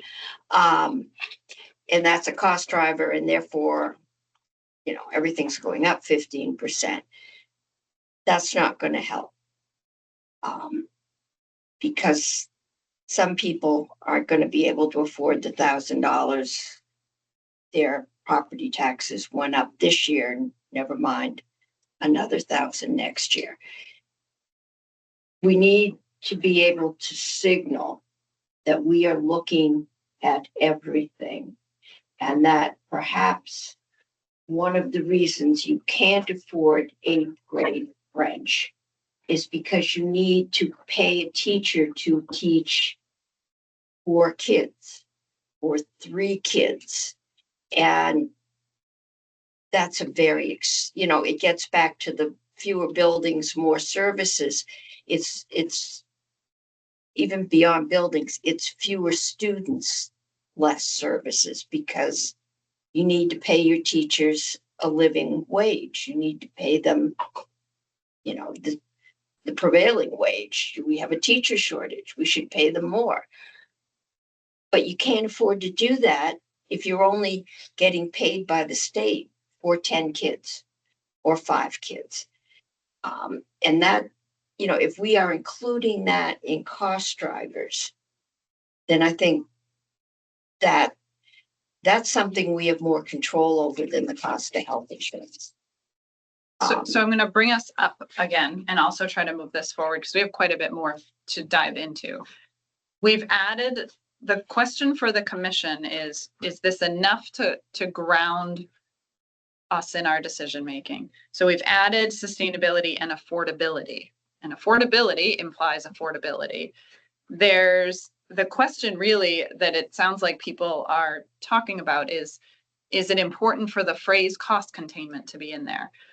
My personal opinion, although I think it's the will of the group, is that that's what affordability means. Affordability means you are getting the product that you want in a way that you can afford. I think folks who are everything that we've just touched on, delivery model, cost of healthcare, school size, it is all part of what we're going to have to wrestle with. But as a guiding principle, are we capturing what we need to? And the second thing I wanted to say about accessibility, none of these documents are truly accessible. It's one of the things that our committee talked about and hope that we will have some support outside external consultation to be able to then translate it. So right now, the best that we can do is make this document understandable for us so that we can move our work forward and very quickly make it understandable and accessible to the public. So I don't mean to say that that's not important, but the rest of the document, kind of to Nicole's point, the way it's currently written is very much, we need to make sure it works for us and in very short order, make it public. So I just wanted to disconnect those two things. Zoe and then Nicole. So my point will not address the improved accessibility of this document, but I think does clarify something that came up that is important and gets to more of an aspirational component of this work. Senator Cummings mentioned reinvestment strategy. So if we really feel that it's an opportunity to increase teacher salaries and ensure that that's equitable across the state, there are opportunities to do that if we reinvest. And so I do think that component of reinvestment and those practices that are going to yield the best outcomes, going back to equity and quality, is an important element to bring into the conversation. And I think opens it up a little bit more to talk about what could we get from this large investment we're making in our education system if we were to think about it a little differently. Nicole. So I just wanted to respond a little bit to Craig's like cost containment versus cost driver. As a member of the education community, when I hear cost containment, I'm reminded of the excess spending penalty, allowable growth percentages, sort of tools that have been used over the years to try to curb or curtail costs, but none of what they're more tax penalties. They don't get at the cost drivers. And so if this statement is going to mention the words cost containment, I would like that to be connected to sort of cost containment strategies that address cost drivers in education, because I think in many instances, those two conversations have been separate. And I think that is one reason we haven't seen progress, because the cost containment strategies that have been used to date actually don't get at or don't give local officials the tools to address the cost drivers. So if we're going to talk about cost containment, I'd like to see a connection between cost containment and cost drivers, because they aren't the same thing. At least they haven't historically been in Vermont. I liked what Oliver had said, I think, which was just add those two elements to the list. That makes sense. What's the allowable growth? No, no. That was a joke for Nicole. I think my suggestion was just a parenthetical to say, including an evaluation of cost drivers and potential cost containment strategies.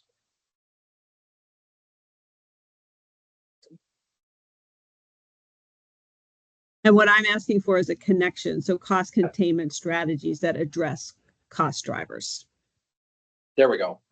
But I agree with you, Nicole, that those things can be connected, but they don't have to be. I mean, there are elements of the education financing system where the incentives without cost drivers are maybe not as we would want them to be. And so I do think that there should be and has to be discussion of cost drivers. And there also can be elements that are cost containment alone that can be useful. And so I'm just saying, let's just make sure we're having a discussion about all of that and not saying we only talk about cost containment in the context of cost drivers. I'm saying, let's talk about all of it. So I personally don't know that we need to have that a guiding principle if we have added the term affordability, because all of it will be discussed. And I would go back to the first version of switching the parenthetical, which is that, in the last paragraph, we are a comprehensive look at the education finance system, including both inputs, revenue sources, and outputs, use of education fund. Because I think that one of the core things, I guess what I'm doing is agreeing with Nicole's statement. I think if you divorce those two, it's why we're all sitting here, is that we have divorced the two. And that is the purpose of this commission and is why it's as complex as it is. So I would be concerned that we would have a guiding principle that says that you can actually just move one lever and not the other. I think we have to give ourselves time to have that conversation about which lever is going to be pulled, because we're going to be pulling all of them. I think that's a very realistic thing. But as a guiding principle, I think our guiding principle is affordability. Yeah. I'm worried about just the change to the first parenthetical, not including any discussion about cost drivers or cost containment. If the choice is between removing those two phrases altogether or tying them together, I very strongly feel we should have them in there tied together and not exclude both of them. Because I do worry that there are some perspectives that, like, the formula change alone will get you there. Will not. And I don't think anyone at this table thinks that it will. So that does feel important to me to be part of the guiding principle. And it was part of the discussion we had at the steering committee about the structure of the finance committee, having expertise on both sides of those equations to be able to discuss that. So I am concerned if that is not included in some way in the guiding principle. Some of this is really about, grain size, right? So we're looking at some of this as a perspective as the whole commission, some of it as the steering committee. Then we have subcommittees, we have a finance committee, we have a communications committee. And I would just maybe suggest, like, the communications and engagement committee, we have a framework where we then have created more specific focus about how do we gauge that work. Perhaps the finance committee has a framework where you get much more specific about the work. I don't disagree with you. I mean, I think it's all of these things. And the reality is, it is about our delivery system. It is about governance, all of those things. And I think you can continue to make a list of all of those things. I would just suggest the broader we are in terms of the guiding principles, the better. And that the more specific you may be in your committee about, here's a framework that we need to make sure we're looking at cost drivers, we're looking at, cost containment and delivery and all of those things. And I'm not trying to, obfuscate anything or hide from anything. It's just, I think it's just, what can we all agree to as the bigger picture guiding principles versus the work plan gets a little bit more specific, and then the work plan within a committee is going to be even more specific. And I would agree. I don't see cost containment as a principle. I don't see revenue growth as a principle. I see that more in the work plan, and we have it addressed in the work plan when we talk about that. I think I think that's the place to really talk about those things. So then, oh, sorry. I wasn't advocating for the principles either way. It's more of a statement of these are the things, and affordability and sustainability are the pieces that I would say are principles. Anne, and then Craig. Yeah, I think affordability covers it in English for your average person when we translate it. I'm concerned to control costs for the sake, just put, you can't spend more than 0.5% this year than last year, and I don't care what your health insurance does. It's going to have impacts somewhere else on quality. So I think we're trying to maintain that balance, and I'm comfortable. I think having affordability as a guiding principle, and then letting the committees work out all those myriad of interactions that hit all of them. Because if I think part of what we also need to remember is that just saying that the general fund should pick up all these costs, that we had to raise fees this year to cover the budget. I haven't been asked to do that in a lot of years. There isn't a whole lot of surplus money floating around in that one either. So just flip it somewhere else isn't going to be a sustainable option. Craig and then Jay. I think I'm open to the strategy of using like a work plan in the subcommittee to further define it, but I remain concerned then that we have a sentence that says, and forgive me because I know we've tweaked it, but something along the lines of, this requires a comprehensive look at the education finance system, including inputs, which we define as revenue sources, and outputs, which we define as the use of the education fund. And so then we are saying in the guiding principle, we explicitly said that, and we did not say cost drivers. And to me, that, again, if we all agree that all of this is part of it, and that they are at least closely equal to as importance, then I think we should either discuss both of them in the guiding principle or not, and not put one in the guiding principle and not the other. Jay. Yeah, I was trying to go, trying to split the difference in a way to thinking about what Craig's saying. And I do think the guiding principle has to be affordability and sustainability. No agreement there, yeah. And I think that, again, in a guiding principle, it's kind of like your mission, like your overall purpose. And then underneath that is when you get into your action plan and your steps. So I think the guiding principle should say something like, the commitment to affordability and sustainability. And then in the finance committee, you get down to the brass tacks. So here's what the steps are. And to those that are watching online, remember that anything that any of the committees decides that they think is a good step comes back to the commission as a whole, and the whole commission votes on that, makes decisions on that. So I don't want people in the public thinking that, the finance committee is just going to do this and that the engagement committee is going to do this. It's all going to be vetted back to the full commission so that community gets input and gets to see what's going on. I don't know if that makes sense or not, but. Oliver and then Mike. So maybe instead of saying the uses of the education fund under the outputs, maybe we say spending decisions or educational expenditures. Because I think cost containment is, I do think it's important to keep it high level. So we have, we have the source of the money, and then we have how we spend the money. And cost containment is part of how you spend the money. Mike and I then was Zoe. going to say something similar. Well, I'm not a tax professional. I do have a daughter who's an accountant, so I'll use the phrase in the reverse. To the club. Yes. Yeah. So I was thinking revenues, expenses, because I think I understand where you're getting with the cost containment, but I see that as, controlling expenses and balancing your revenues with expenses. Well, I worry folks are getting hung up on me not necessarily clearly defining between cost drivers and cost containment. I take points. What I'm saying is I think the folks around this table believe that to achieve success on sustainability, we have to look at cost drivers for districts and we have to look at the statewide financing system. In this, what we have now talks about looking at the statewide financing system and doesn't right now, as we've drafted it, talk about looking at those cost drivers. How about cost control? I don't know.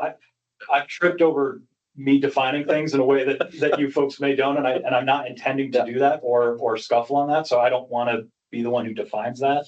I'm just saying, as tax commissioner who has expertise on the funding formula and the financing system, and not expertise on the cost drivers on the ground for districts, those feel like very intertwined but very different things to me. And I think it's important that if we're going to talk about one of those sides in the guiding principle, that we should talk about both of them.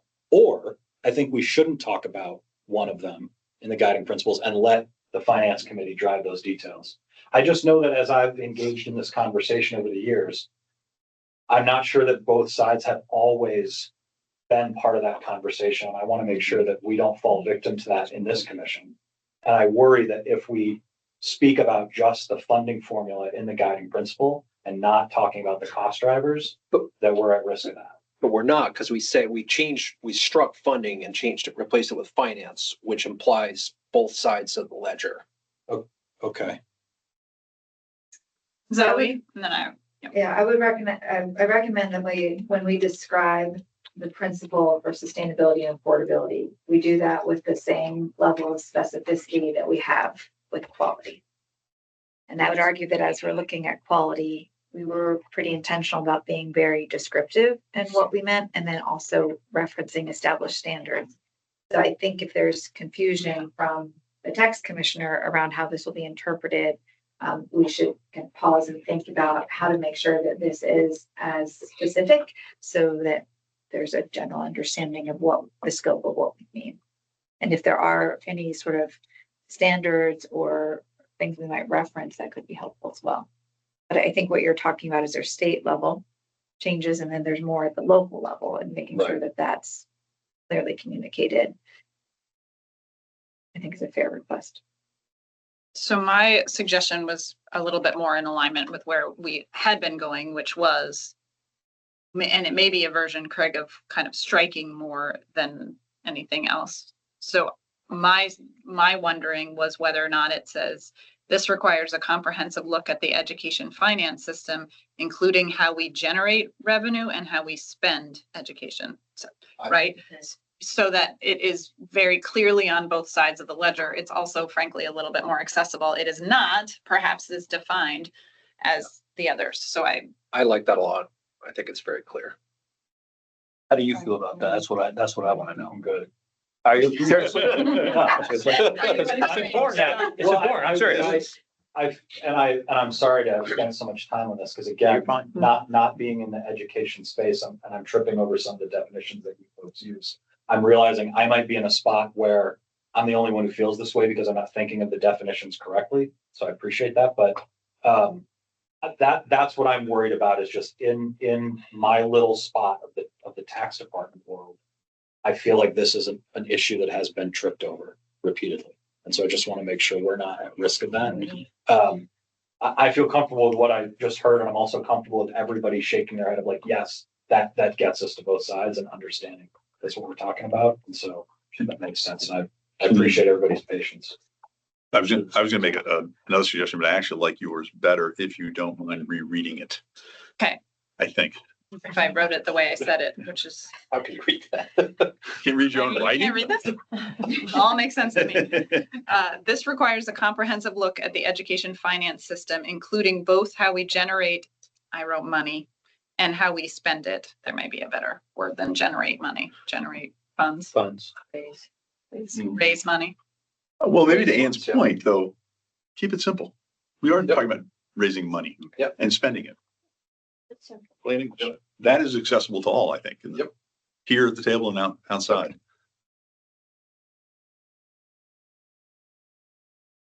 Going once.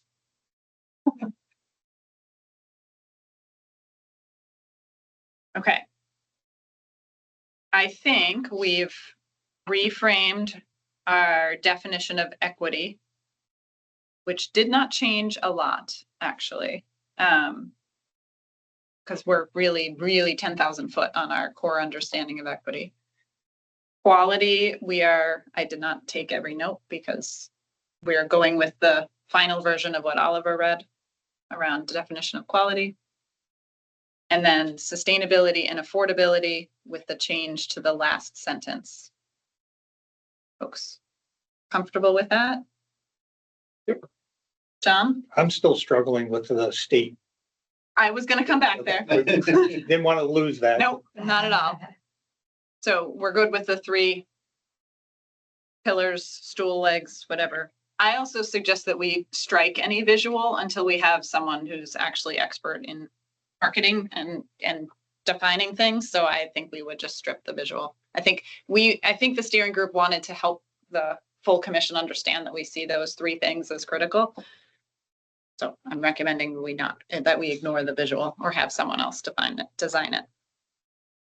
So then coming back to the state responsibility and authority, and just bringing us back to the conversation with the steering committee, was just making it really clear that ultimately it is the state's responsibility, and that in the Constitution, it allows the state to delegate that to locals, but does not, require it to do that. And they are ultimately responsible.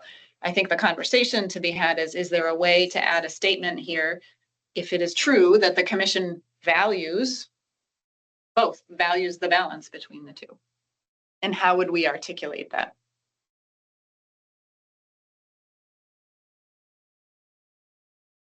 I'm just going to continue to advocate that there is a balance, right? And we may be at a point where that balance is challenged for good reason, right? And we need to really explore the different roles and responsibilities between the state and local school districts.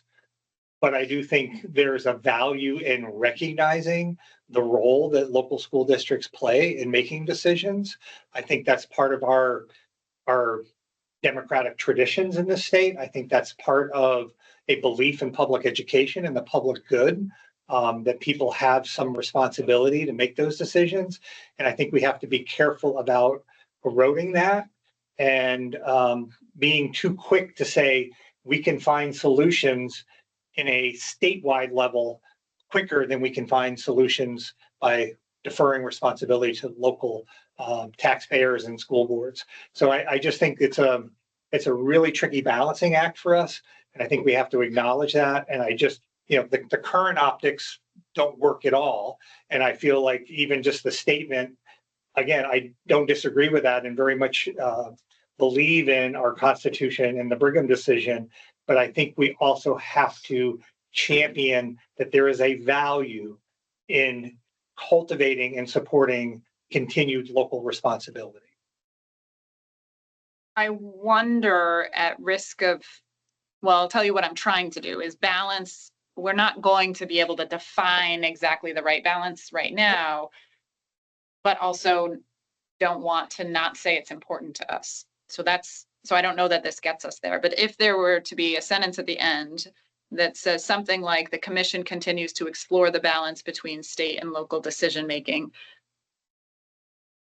so that what is the guiding principle level concept is, at the end of the day, it's the state's responsibility. And we think it's really important that we look at what these look like. Does that get us enough so it doesn't raise the red flag that it raised? Yeah, it was maybe an orange flag, but okay, not a red flag. But no, I think it suffices that I think there's at least an acknowledgement that we have to look at that balance. I mean, that's reasonable for us to struggle with that. But I think we also have to be careful of being too quick to believe that all the solutions can happen by more state authority. I just think we have to be careful what you give up. And so struggling with that, wrestling with that as a commission, wrestling with that with our community and our community engagement, and they'll help inform us, right? But I think it's the tension that we need to honor and recognize and not, dismiss that. So the commitment we're making is to have the conversation and wrestle with it essentially. We're not, and I think tension is the right word. We're acknowledging there is this tension between this, fundamental state responsibility and our tradition of local control. Do we add that and say the commission acknowledges the tension and commits to the rest of that, continues to explore the balance? Sounds good to me. Acknowledge the tension that exists between state and local decision-making. But I think it's a fundamental state responsibility and our tradition of local control, because we can't abdicate, exactly. Mhm. or the state can't abdicate. This is better way to Yeah. say it. Is that under the affordability section?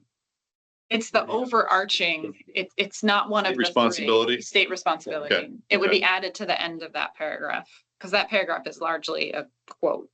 So we acknowledge the tension that exists between the state's ultimate responsibility and our tradition of local decision-making. And the commission will continue to explore the balance between those two. Perfect.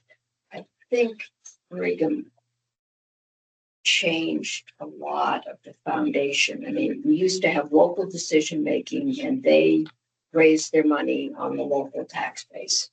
It was very low. Brigham said, you can't do that. And so it's become a statewide tax that, and the concern has been that there is now a distance between the local decision and the local residents having to pay the cost of that decision. And that's been, that it was pretty clear. You voted to spend this much. This is what your local property taxes went up, and that was it. Now it isn't. You vote to put in a sports arena.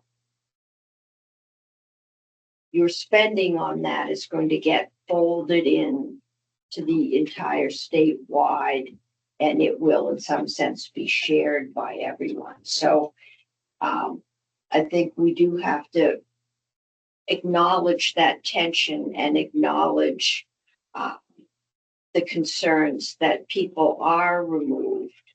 I mean, I've got one school district who hasn't passed their budget. And it's pretty hard to tell them, no matter how you vote, pretty much the state tax rate has been set because everybody else has voted, and you're going to have almost no impact on that. There is a decline in that direct democracy. And that's part of what I think we need to talk about. And I think you got it.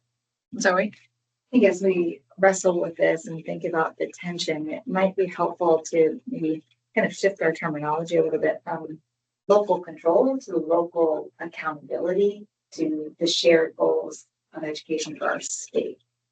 So as we can think about that, it's a bit of a shift in creating that balance to ensure that decision-making is aligned to the state goals and locally relevant. There is an inherent tension and kind of a checks and balances that can be achieved when established in that way towards accountability for the implementation of our statewide goals. It's a broader question as we contemplate that. Are you comfortable with responsibility? Accountable to who? Accountable to the taxpayers, accountable to the state, accountable. Yeah. So, I mean, there is I'm not disagreeing with you necessarily. I believe there needs to be an accountability to, I'm a school board member. And so I failed the budget this past year, right? The school that I was once the principal at, the school that I once attended, right? It is now closed, right? It's not even an operating school, and they turned down the budget. So I had to figure out, working with a board, right, how to bring that back. So I understand accountability, but I think we want to promote an ideology and a disposition around responsibility. Yeah. And I think I might reframe that a little bit. I think it was interpreted a little bit differently. When you think about, I think some of the concern with statewide solutions is they may not be relevant or work in every community. And so as there's this natural tension between statewide and local actors, it's really making sure that when implemented locally, that really is achieving the desired results that have been established from our shared vision. So a little bit differently in terms of it's not, I think it's a powerful checks and balances that we can think about if we start to kind of reframe from control and decision making to really making sure that that is intended as desired and is achieving the intended outcomes and results for children in the local community. A little bit of a different framing, and just as we go through this conversation, I think it's a healthy conversation to have, and it could be a really powerful, counteracting balance to make sure that in fact there are statewide vision and equity in those decisions and the implementation, and that by community it's also locally relevant, valued, and implementable. So that's kind of where I was thinking, but maybe I didn't explain it exactly the right way. So I want to make sure that we started, I started the by design with the conversation about guiding principles, partially because my recommendation is that we reference them in the work plan, right? I guess the question I'd like to call is, do we feel comfortable enough with the set of guiding principles we've just established, knowing that nothing necessarily prevents the commission from further refining them or subcommittee work coming down a grain size and being more concrete. So John, coming back to it, what it does is add that statement about acknowledging that there's tension between these two things and committing to exploring that because we value the exploration and we don't. Absolutely. Okay. I think it's inherent in our work. Yeah. We owe it to our state and our communities that we are wrestling with that tension. Yep. And we're not making a value judgment as to where the scales fall. I mean, I can make one, but anyway, right. but I think as a commission, I think we need to explore all those things and hear from our communities about that. I like actually, I think we said calling out the word tension. Mm-hmm. I like them. Yeah, I think so too. Because that's what we're affirming as a principle, is that it's not easy and we're committing to wrestling with it. Probably shouldn't put wrestling in the, in the core values, but or maybe we can. Okay. Evaluate. Evaluate. There you go. Contemplating. If it's okay with the group, because the action item is really on the work plan, I'll take this, which really does make sense to me, although I will ask you to send me your pair. And we can use the minutes. At the next meeting, you'll see the updated, cleaned up version of the guiding principles piece. In the interest of powering through, I'm going to power through to the work plan framework, which we did talk as a steering group about. This is a framework. It is not yet at the level of a month-by-month calendar because it's a statement about how we're approaching the work. I'm just going to orient you to what the steering group talked about that changed, and then have a discussion. And if folks feel comfortable, I'll entertain a motion to approve it, and then we can discuss. So the thing that has changed is the top is now just explaining that we needed to create a work plan, and it references the guiding principles. It doesn't attempt to restate them, but it will be linked. We pulled out, because there was concern at the last time we looked at this as a full commission, the idea that these two very big pieces of the work, which is governance, resource and administration, and delivery system, it looked like it was delegated to subgroups. And that was an operating conversation for a while. The steering group wanted to pull those out and just say, these 4 things are part of what we're required to do: communication and engagement, education finance system, governance, resource and administration, and delivery system. So it's just acknowledging that those are 4 interconnected pieces of work that for simplicity's sake, we're explaining. Then what has changed in the rest of the framework is pulling out governance, resources and administration, and delivery system so that they don't look like subcommittees, because I think everyone sort of agreed at the steering group level that based on this group's conversation, those, at least for in the short term, should remain full commission bodies of work. So the only thing that's in that page 2 of the framework is the 3 current actual committees, one of which is the steering group, which is defined in the law, one of which is the communication and engagement committee, which we've agreed to delegate. We chose to do it that way. And then the education finance system subcommittee, which is also required in the law. That is what the steering group is loosely proposing back. Steering group members, feel free to fill in what I did not make clear.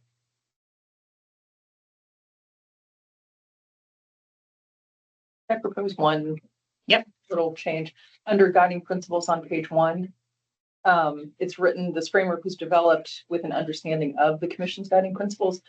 I might offer that we say something like this framework was developed consistent with the commission's guiding principles. Yep. Good. Okay. Should we put a motion on the table actually and then discuss this under a motion? Yep. Thank you, Nicole. Go ahead. Yeah, I wasn't actually. I'll move to adopt this work plan framework. And just wanted to verify that logo visual is out of there. Yeah. Crossed off. Yeah.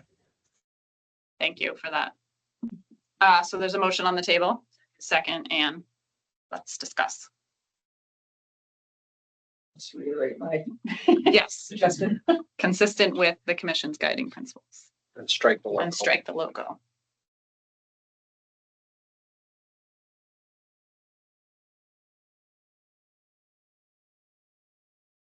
So I think it's important right at the get-go, as we've discussed, that this really is a framework and that there is an intent to have a more fleshed out plan.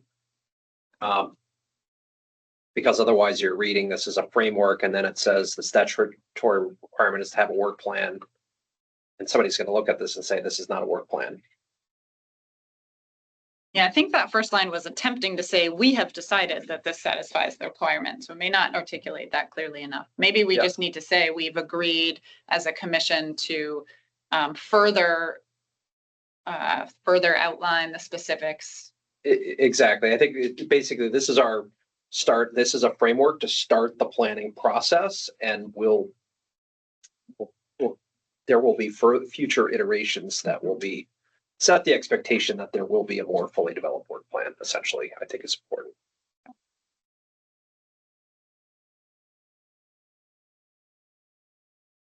So I would add that to that framing sentence. Other feedback?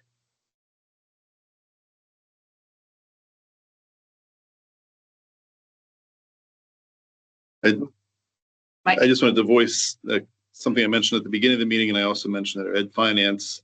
We are charged with that preliminary report, which contains the cost containment recommendations for the legislature by December 2024. And I do believe that a timeline needs to be fleshed out as budgeting processes is started, especially when you consider that this body, the commission, has to ultimately approve that. And we would want to have that recommendation from the Education Finance Subcommittee in time to properly discuss it and vet it, which puts a lot of work in the Ed Finance Committee in the next 2 months. Yeah, I appreciate that, Mike. I actually think we should make it really clear in the timeline that it actually means that the Finance Committee has to get the recommendations to this group. I think it had said November or even next month. I won't put words in the Finance Committee's mouth. I think I was off by then. I think that's a critical Yes. milestone for us. Yeah. I'm not sure it's a realistic one. Not sure. Just another logistical item, I would suggest that we have a version number and a date, and then that way, because this will evolve over time, and if people are referencing an old version, we'll know. Yeah, it actually didn't repeat for whatever reason. The version dates are at the bottom of the second Okay. page and not the first, which I don't know why, but thank you. It's one document, right? Yeah, maybe that's why. Yeah. So It's a you footer, could put it as, but I could, it yeah. looks like an end note as opposed to a footer. Yeah. Right, I was thinking actually right at the, actually at the top. So it's very clear, like this is framework version 1.0 date, blah, blah, blah. And then you can actually separately have a log that shows, you know, dates, what changed. But yeah. Other thoughts?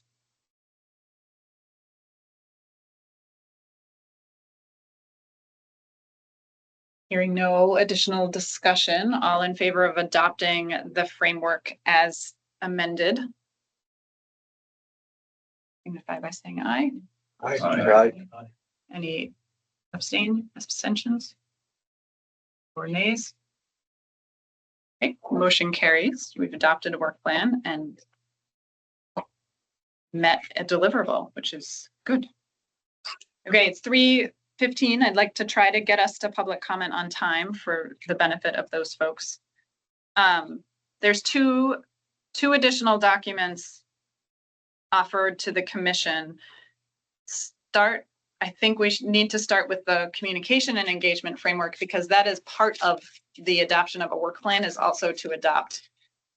So I'll just kick it off. Would invite members of the communication committee to weigh in. First of all, they too saw this as a framework as opposed to a work plan and schedule with very much the same logic as what we just talked about. Understanding that the work of the subcommittee is actually to continue to flesh it out. I think an important component of our committee's recommendation is that we have expertise come in and help us with that. And part of the reason that it isn't organized like a work plan is because we think we need additional recommendation. We think there's 3 pieces to this. We discussed and landed on these 3 pieces are true of the entire communication and engagement, which is we need to inform, but we also need to listen and gather input. And engagement is really kind of the partner, the shared power in actually influencing decision-making. And then there is within the framework, this is simplified to the original version that they saw, and it's not fully filled out by design because of the desire to have some additional support. So we're looking for the commission to weigh in on the actual, I guess, on the design of the framework. Committee members, do you want to add anything? Just on the survey, because surveys mean different things to different people, but I think we discussed the intent here is not a sort of to be a quantitative like rank 1 to 5. It's more a qualitative, a mechanism to receive qualitative data, and anything that's quantitative will be more sort of demographic, you know, what town you live in, that kind of stuff. Yeah, thank you. That actually makes me the reason these things are called out as activities is because we agree that they are important parts, not because they're exhaustive. So we do think a survey available to Vermonters helps with folks who can't come to meetings or commission. We know that we are rotating the location of commission meetings. That's required of us. But we also are suggesting that we have, they're written here as community conversations, but that we have facilitated input opportunities attached to each one of those. That each of us on the commission, well, mine doesn't exist anymore, but most of us on the commission represent a body. And so we each as individuals on this commission have a responsibility to gather input from those bodies. We talked a little bit about having some actual media summaries that go out beyond just meeting minutes. That kind of gets at that accessibility piece. The development of a frequently asked questions document may be helpful. And this idea of a communication toolkit, because as we each go out in our spheres, having a common set of messages we deliver and questions we ask could be helpful. And then below that gray line, that's just reminding us that we are required in the law to engage with those bodies. It's the work of the subcommittee to kind of tackle that. Sorry, I just figured it made sense to Yep. kind of run through what we meant by these. The only add, we did talk about having possible meeting times later in the day. I did hear from educators, teachers who were saying, hey, I'd like to participate during, I'm teaching now. I can't be here. And I said, well, we actually did speak in our group about holding meetings later in the day, early evening. Rotating locations and time of commission meetings. Well, and I think our operating commitment is to have an engagement session in each county alongside of the commission meetings. And that may not be sufficient because logistically, those probably will piggyback this meeting, which still will be an imperfect time. And so we just left the door open for. And that's part of the reason for the survey as well, to get as Yes. much broadband Yep. feedback from Vermonters as we can. Yep. And Just sitting here, I was thinking about the survey. With the death of Senator Doyle, there have been several articles on the Doyle poll, but he did have a fairly efficient and interesting way of doing that. Somebody took his surveys and they got put at the polling place at the table outside. And there was a box to put them in, and then it usually was your local rep, picked them up and brought them back. This will be a presidential That's year, interesting. so there'll be a big turnout. And that might be, it's a lot cheaper than mailing it. And it might be the most efficient way we can find to get it to a broad base of people. Then we just need to find some of his former college students to collate the results. He used to make us do it. Exactly. I remember that. Yeah, there is the collating. I like that suggestion. Yeah. And we meet next week, so we can put that down. Just that one's Yeah. more timely. I think that's interesting. It may not, just as a caveat, it may be an and, because one of the things we talked about is getting some support from an expert in survey design, which we probably may not be able to pull off by November. That doesn't mean that still wouldn't be a really It's town meeting. fruitful. Yep. Jennifer. Under the community conversations and who might miss and what's the plan if, someone misses, this is maybe really obvious, but I think it bears pointing out that anyone who wants to attend a meeting can always provide public comment. Either a commission meeting, they can email, and I think it just bears repeating that we want people to feel like they can access us, other than scheduled meeting times, and then we want to hear that commentary. I also had two questions. One is on the ongoing media summaries. Members of the commission will be asked monthly to generate a brief summary. Who's doing that? So none of the description piece has really been fleshed out a lot. They're conceptual ideas that our committee talked about. This is simply, a lot of school boards do this where everyone volunteers to take a month, quite frankly. And or that may be something that we end up having the consultant generate them so that there's a consistency in voice. And then so it's a conceptual idea, I think. And then to that end, with the, with all of us sitting in our different capacities and going back to, our organizations, are we going to have a consistent set of questions that we're going to be soliciting responses on? Like, we're not individually deciding how we're going to structure that, correct? Yeah, I think that's partially what we meant by the communication toolkit.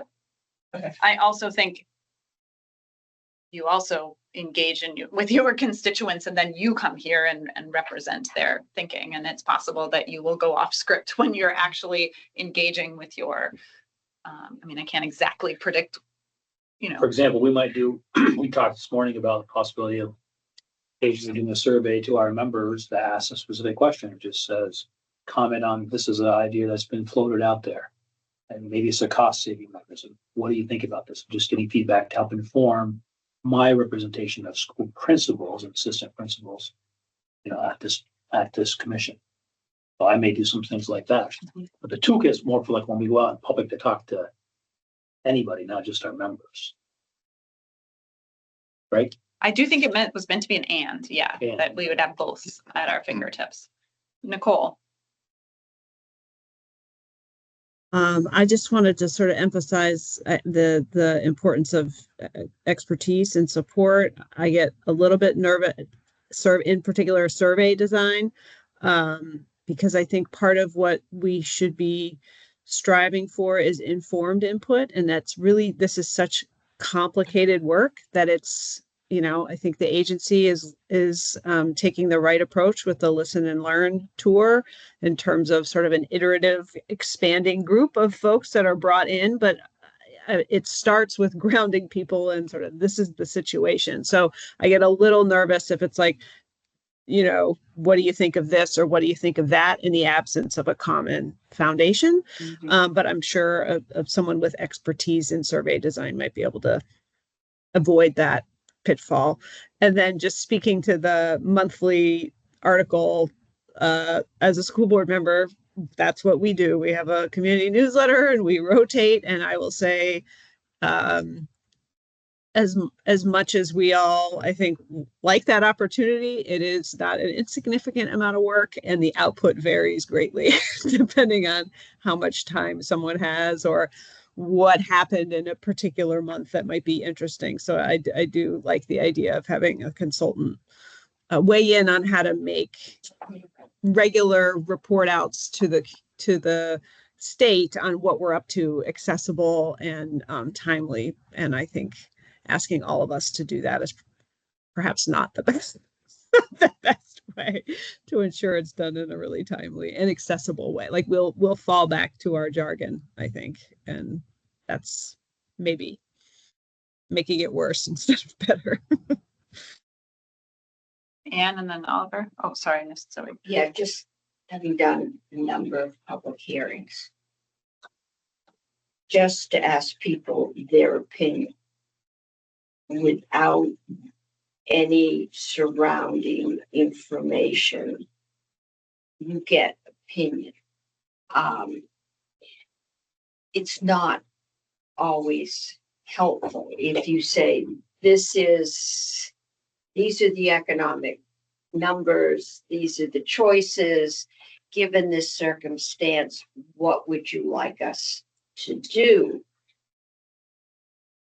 That's more focused, and it's more fact driven than just what because if you ask me what I want for my kids, I really would have liked to take them to Disneyland every year. So then I looked at my checkbook, and we never went. There's just a difference there. So if you say this is what Vermont has to spend, this is what, how do we do it? I'm going to ask the tax commissioner to help me figure out how many rich people we have to tax, because I think I've been asked to tax them for everything from teachers' salaries to health care to preschool to, So I think that's part of what we need to get that kind of thing. Right. Just say tax the rich is not helpful. Yeah, I think that's what we're trying to get at. That's sort of the informed input that Nicole talked about. And it's why these components of sharing information and educating them, and then being really careful about gathering information, and frankly, asking an expert to help us with that, who can do that in a way that's not quite so open-ended.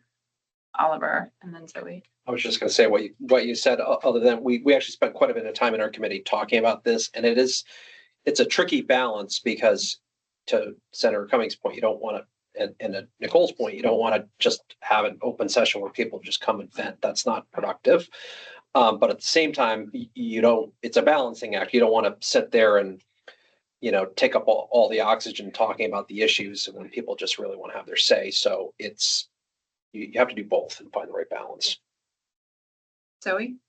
Absolutely. So I think we all agree on the importance of informed input. I think that's really clear. We also need to make sure we're explicit about what we want people to give feedback on. And so I think how this is structured makes a lot of sense in terms of the first phase educating, on the current state of our education system. But quickly we'll need to move into what are the concrete strategies? Because as Mike mentioned, there's a very immediate an ambitious deadline of actually putting forward some short-term cost containment strategies from the Education Finance Subcommittee.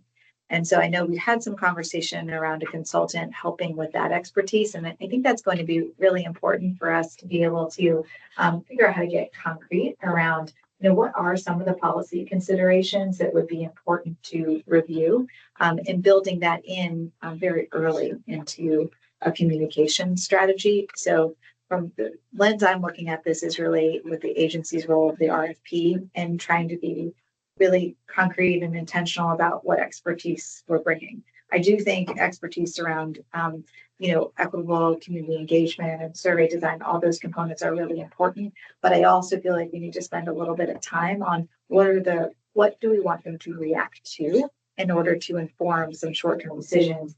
And I think we may need some additional expertise in education, finance, and education policy to give us a broader view around that, and also an objective framing around the different types of considerations that we may want to get input on. So just put that out there as an added expertise.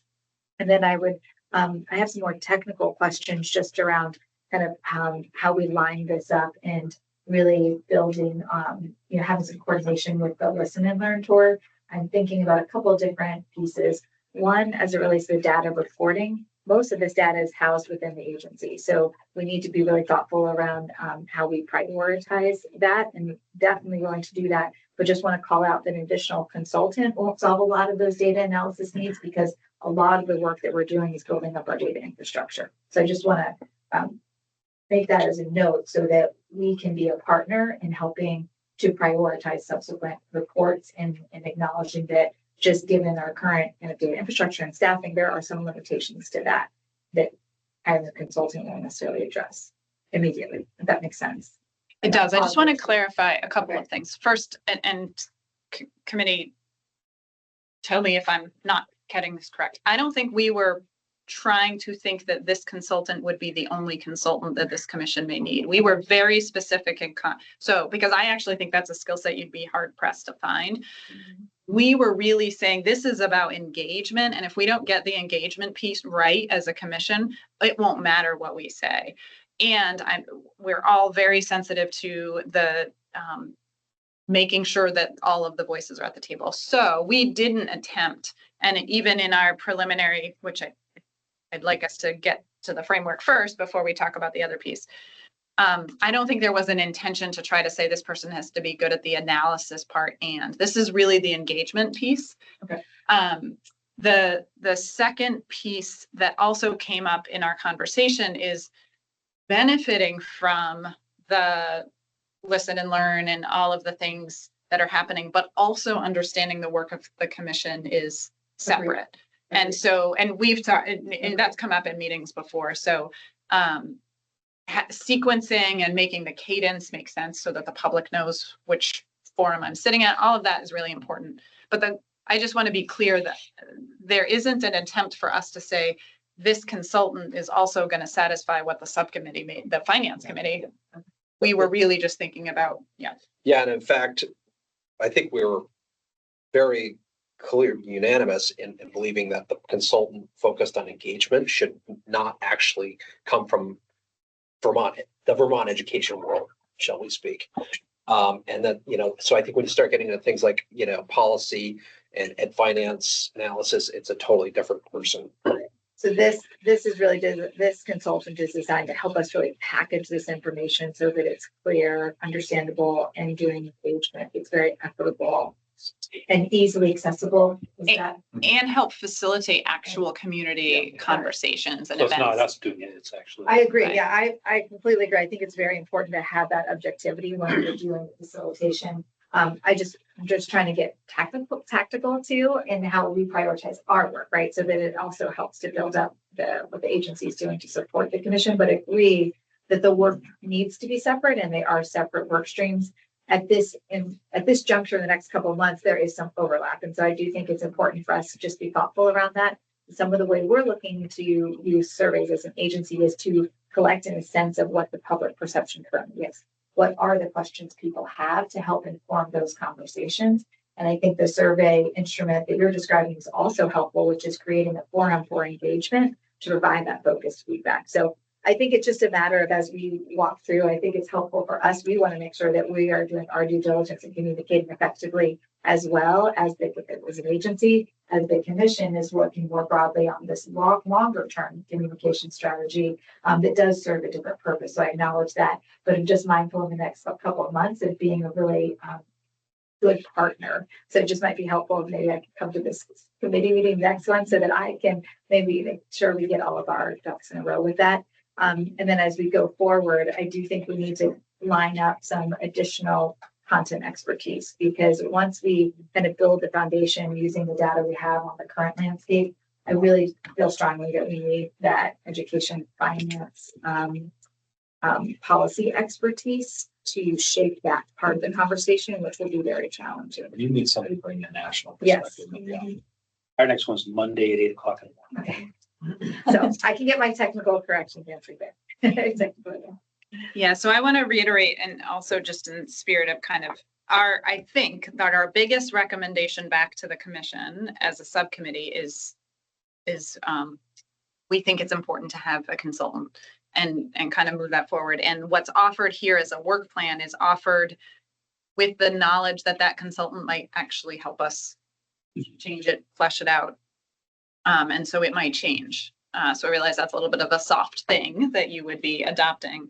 I did hear very clearly Nicole and others around media summaries perhaps being more heavily written by the consultant, which is so.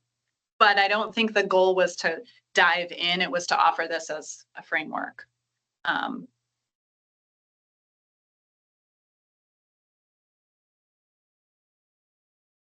Agreed. So we can always. Need a motion? Yes, I was going to say someone. Make a motion to, How about the comms subcommittee makes the motion? yeah, I'm making it on behalf of the Okay. committee. Is that okay? Yep. Okay. On behalf of the committee, I'm making a motion to accept the communication and engagement framework. Second. Further discussion?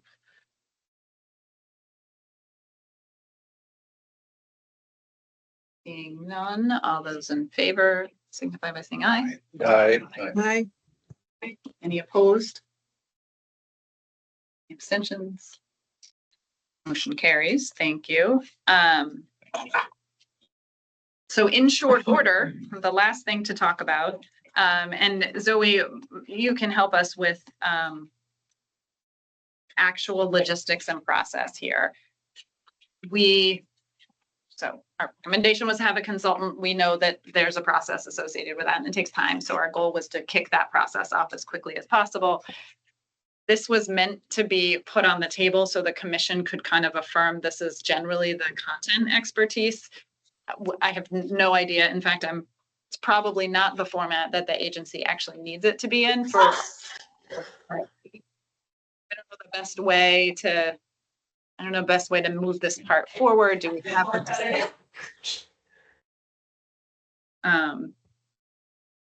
expertise? What makes the most sense? That was really more of the nature of my questions that I think maybe could be addressed with the subcommittee. I think we could take the framework and then expand that so we're clear on the scope of work that would be included in the RFP, which would of course have more specificity, clarify the content knowledge that they need to have or don't have. I think that's important to acknowledge, and some of the deliverables in terms of timeline, because as we're working with the consultant, given the level of engagement in the field, we're going to need to start quantifying like the number of meetings, the number of surveys, those type of things, so that we can really get a comprehensive bid on that could meet our needs. So a lot of my questions, I think, could be addressed if I, based on this framework, can come to the meeting just with a series of other questions. Okay. So that as an agency, we can build out that scope of work. Okay. So that's helpful. And that sounds great to have that on the committee agenda, since it is on today's agenda and the commission has this draft, which has consultation goal, expertise required, scope of work. Does the commission have any feedback on that? It's the last document that was shared with you all. So then we could bring that to our conversation next week. So is there anything you would want to add, Nicole? No, I was just going to, similar to Zoe's suggestion, delegate to the committee, like take it from here. We've adopted the framework. This seems consistent with the framework. To the extent you run into something that feels controversial, we can weigh in, but I have Right. I don't think it's a good use of our time. Okay. Jennifer? Well, I had a couple suggestions. Under expertise required, I think it's important to seek a consultant who has an understanding of education systems in similarly situated states. Like, I'm not sure that someone from Utah would necessarily be relevant to, the work that we're trying to do. So I throw that out as a suggestion. I think would also be helpful, and I saw some mention somewhere, but for the consultant to develop FAQs that could be hosted on our website. But I think that would be another expectation that I think would be helpful to communicate. And then the third thing I had was to help develop and communicate a new vision for education to ensure substantially equal opportunities with the goals of sustainability, quality, and equity. And affordability. Yeah, I mean, like I wrote this last night, so kind of updated based on our conversation earlier about our guiding principles, but maybe to somehow interweave those guiding principles into the work that the consultant will be doing to communicate that back out to the community. So I think rather than state what we'll just reference the guiding principles. Okay, that's exactly. Sure. Perfect. Any other input for the committee? Okay. Can I ask you yeah. a clarifying question? Jen, I don't disagree about somebody from Utah. I think it's the state you use. No offense to Utah. Yeah. It's a beautiful place. Would the circle of in the Venn diagram, Utah would be out of it, if you will. Would all of New England be in it? I mean this sincerely. It's like, where do you draw that line? Is it, mid-Atlantic up? Is it? Well, maybe the point is that, the consultant would have expertise or understanding knowledge of other states and how they operate, because I think it would be helpful to have that broader scope of understanding to help kind of inform the work that the commission is doing. We're not trying. Yeah. Go ahead. Correct. Okay. Feel free to add it. We're not trying to get somebody who's an expert like in Vermont or public education system. We're trying to get somebody who's excellent and really skilled at working with communities and helping communities give input and helping us craft our message to communities so that we're getting the big support from them. Because when we started meeting originally, I was the one who was like, well, this needs to be somebody with all kinds of Vermont expertise and stuff. And then Jeff and John and Oliver shot me down very rudely, but correctly. And as we came to the About time you listen. Yeah, I finally listened. So for example, like there are people who facilitate like community conversations around like town and regional plans and things like that. Somebody with that skill set who knows nothing about education would actually be really good. And then they're sort of detached from it, which, then they're sort of the tax commissioner, and they can I think actually in a lot of ways do a better job of communicating and engaging with the public because they're not immersed in this world. And that's basically where we came down. Yep. That's helpful. I was with you and they changed. So is it fair to say, you mentioned earlier about maybe another consultant, that if we're talking about system design, governance, those pieces, that's where we may want someone with that different expertise, just so I'm understanding. Yes. And I think where I was just trying to reiterate, we weren't intending to have standalone, we think this level of expertise is important for engagement by itself. And the parenthetical to that is I can't imagine someone's an expert in both areas. And so this wasn't meant to preclude other expertise that we might as a full commission need. We just wanted to say, we really want to dive into this one. That makes sense to me. And I think also the nature of my question is thinking about the budget, right? So we have a certain amount appropriated. And so there's an understanding now that we might need additional consultancy services. So it's just going to be important for us to think about the scope of this work and about how much we think makes sense to allocate towards that. So it does sound like one of the takeaways here is that we will need other support services. And it might be helpful for us to articulate that, even if we can't get to a full scope, just so that we're making sure we have the resources available to help the entire work of the commission. Okay, thank you for that. So I'm going to move us on to confirming our next meetings. The Communication and Engagement Subcommittee meets next Monday at 8 to 9. The steering group the same day, 10:30 to 11:30. My understanding is the Finance Subcommittee is working on their next meeting. And our next full commission meeting is October 7th. We did agree on 1 to 4 for our standing meeting times. The location is to be determined, and then ask of everyone on the commission based on where you are, either where you live or where you work. Suzanne and Maureen are doing yeoman's work finding locations for us. We will start to rotate out of this Washington County starting in December. Starting in October. So if you have a contact, a suggestion, an organization or entity that you think might want to host us, please reach out to them. They would appreciate the help. Couple clarifiers that also came up. We have to rotate, and we will, and we think it's a good idea to piggyback an input session every time we rotate. We also know that that's not the only input session. So for example, Washington County, we will still figure out a way for Washington County to have an input session, even though we have checked the box on Washington County from a hosting and meeting standpoint. So that is also true for the first, we probably by October won't have a consultant. So we will have an engagement session that may not be the perfectly planned one. And we want the folks to know that, yes, we will rotate, and yes, we will do our best to have a session alongside, but there still may be other opportunities. Okay, we are miraculously on time. Oh, look at that. I'm not sure how that happened. So we have an opportunity for the public to be heard. There's folks in the room and out, and I saw at least one person in the room first. So we'll alternate between screen. Folks on the screen, if you know you want to make a comment and you are able to raise your hand, that just helps me be able to organize us. Start in the room. Good afternoon, and thank you for the opportunity to comment. My name is Greg Hughes, and I'm a friend of Vermont Public Education. At the last 2 meetings, I have some concerns that nobody has suggested that the commission review the relevant provisions of the Vermont Constitution. Specific clauses would include the Education Clause, the Common Benefit Clause, and the Compelled Support Clause. In my own efforts to get up to speed on these issues, I found 2 very helpful sources, one written by the Vermont Supreme Court, the other written by the Vermont Attorney General's Office. Whatever this commission recommends, it will need to follow the Constitution. Therefore, it follows that we should all have some background information. The first helpful source is the Brigham decision, which we have already mentioned. In the Brigham case, there's a section called The Right to Education in Vermont that I would encourage everyone to read. In this section, the Vermont Supreme Court reviewed the history of the right to education in Vermont, significance of the Education Clause, and the wisdom of our constitutional structure.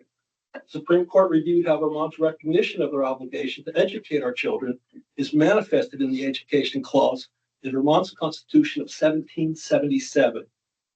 They review how 250 years ago, the framers of Vermont's first constitution knew that virtue was essential to self-government, and that public education was the primary source of virtue. For the founders of the Republic, public virtue was a necessity that would affect the survival of the new Republic. They believed that moral restraint, public responsibility, and ethical values were essential to self-government. Because human nature was not viewed by the framers as being naturally inclined to virtue, education was viewed as the state's tool to ensure self-preservation. The strength of every free government is the virtue of the people. Virtue grows on knowledge, and knowledge on education. The Supreme Court set forth the legal framework for evaluating claims under the Education Clause and the Common Benefit Clause of the Vermont Constitution.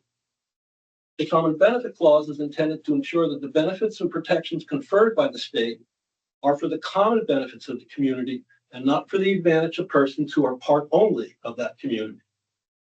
The second source I would recommend people read is the Friend of the Court brief filed by the Vermont Attorney General to the Supreme Court of the United States. In 2021, Vermont Attorney General's office filed a brief for the state of Vermont as a friend of the court in Carson versus Macon case. In their brief, the Attorney General's office does the following. It establishes why providing public funds to religious schools may violate the compelled support clause of our state's constitution. It reviews Vermont's constitutional commitment to provide educational opportunities to all our children. It reviews the history of how secondary education evolved in Vermont and the role of the private academies. It reviews the history of Vermont's tuitioning program, which dates back to 1869, and how it is integral to how the state provides public education. It also reviews Vermont's historical and substantial interest in preventing public education funds from being used to support religious worship. They remind us that during the summer of 1777, while Vermonters were drafting our Constitution in Windsor, they were also fighting and dying for these rights in battles in Ticonderoga, Hubbardton, and Bennington. The brief introduces us to Jonas Fett, Secretary of the Convention and a future Supreme Court Justice, who served at Bennington alongside his brother John, who was killed in the battle. The brief points out that the fact that Vermonters included a prohibition against compelled support of worship in the Constitution just days before fighting in critical battles underscores the historic interest Vermont has in ensuring that public funds are not used to support religious worship. So I'll provide a link to Maureen here for the minutes of this, and I hope everybody does their homework. Thank you. Thank you, Greg. I'm going to go to someone on the screen now. Carrie Bristow. Sorry if I didn't pronounce that right.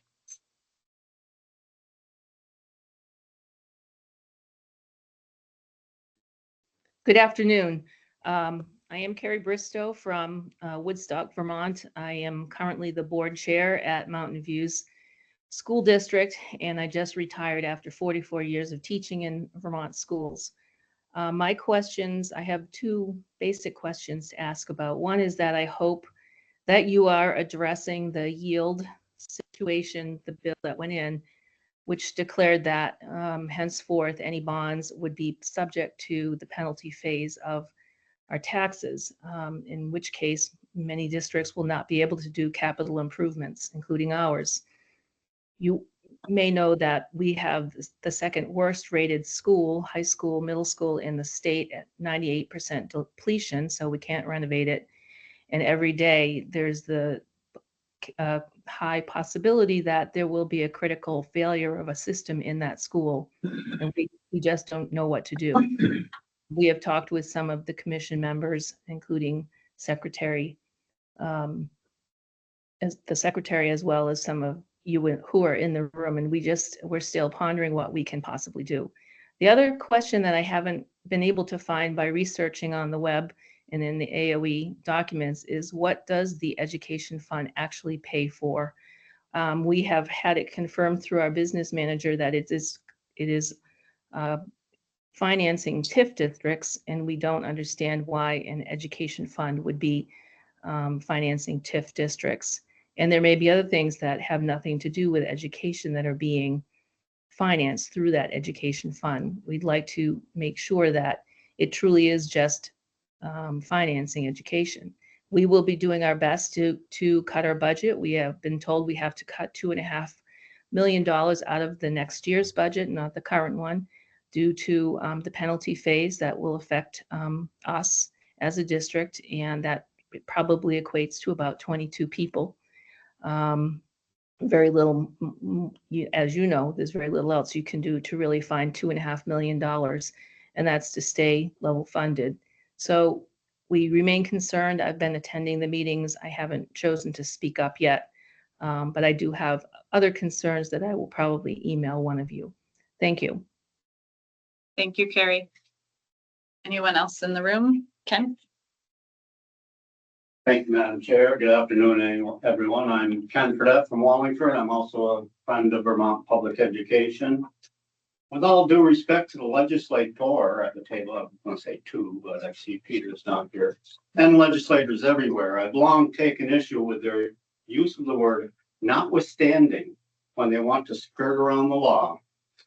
The Jim Douglas administration persuaded legislators to not make the entire transfer from the general fund to the ed fund, holding back $12.5 million, notwithstanding that the amount was clearly prescribed in statute. With Peter Shumlin, it was 25 million, and Phil Scott orchestrated clawing back 50 million, notwithstanding that the voters had approved those monies to support our schools. All that said, given the pressing need to alleviate tax burdens on Vermont property owners, please allow me to propose using notwithstanding as one means to that end by pointing to some low-hanging fruit, which Ms. Bristow just mentioned, tax increment finance districts.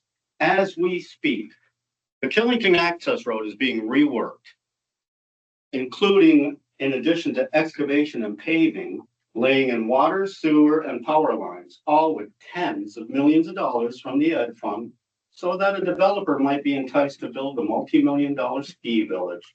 So, notwithstanding the fact that current Vermont statutes allow for this, I respectfully request that this commission recommend to the legislature to enact an immediate moratorium on that practice. Further, I recommend the moratorium be for at least 16 years, which is how long our public school infrastructure has suffered without state support for capital projects, while we pave roads and build parking decks with monies intended for educating our children. And I'm going to go off script here just for a moment because I do have a letter from Governor Scott that went out this morning to educators, and I haven't had time to dive into it, but I did see that he mentioned we're now looking at a $60 million deficit for FY26. I don't know how he came to that number. I'm sure Commissioner Bolio could enlighten us. But I will point out, just going from memory, I believe the Killington TIF project would have covered that. A lot of rhetoric has been devoted to cost containment, as you talked about earlier, but I submit another perspective for this commission, particularly the finance subcommittee, is revenue containment. That is, stop diverting revenues from the ed fund to projects and entities that do not align with the requirement in the Vermont Constitution to provide benefits common to all citizens. That in turn will help contain costs to Vermont property taxpayers, while at the same time providing more resources for our public school system. And I'd like to request to attach to the minutes supplemental information, a commentary of mine that was published in December last year that kind of provides more details to what I just said. And I'd like you to note that this was before Friends of Public Education was formed up, so I was speaking for myself then. Although I like to think a lot of people agreed with me. But thank you very much, and thank you for your thoughtful conversations today. Back on the screen, Margaret McLean, you had your hand up. I just wanted to make sure that you didn't still want to speak.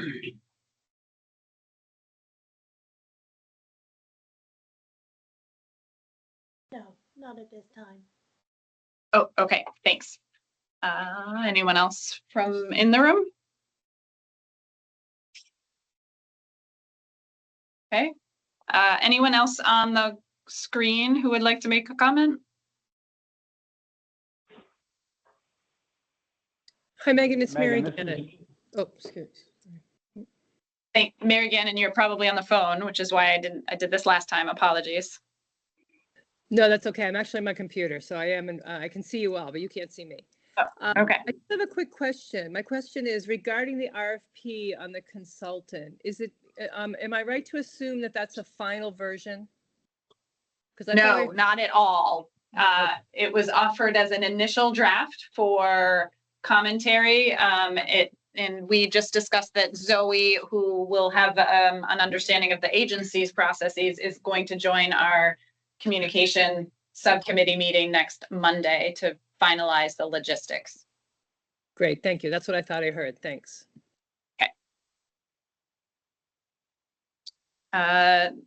Jeff Francis is on the phone, actually. Thank you. Thank you, Megan. I also appreciate the meeting today. As folks know, I retired on August 2nd. I'm still paying close attention to what's happening in the ed policy arena and can, I think, confirm Senator Cummings' comments that it's different when you're doing it than it is when you're observing it. So what I wanted to just say is this. I also looked at the governor's letter today. I understand the work of the commission very well. And I think that the field accepts the fact that the current dynamics in the education delivery system have and will continue to necessitate change. In addition to the work of the commission, I'm paying attention to the work of the pre-K education task force. I'm paying attention to the PCB navigation. I'm paying attention to the construction and facilities needs of the state. I continue to look at the dynamics involving the private schools and their interplay with the public schools in Vermont. And I'm paying attention to the implementation of Act 77 overall.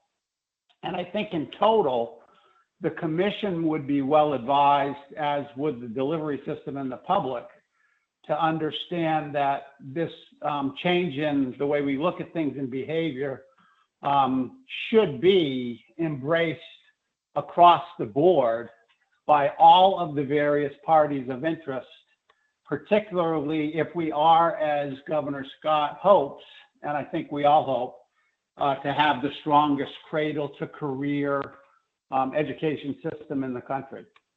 So I wanted to take the opportunity just to remind folks that although you had a relatively narrow construct for your discussion today, it's a big world out in the state, and there's a lot of sort of tangential interests that are going to have to be considered in the context of the affordability agenda overall. Thank you very much. Thanks, Jeff. Cheryl Charles.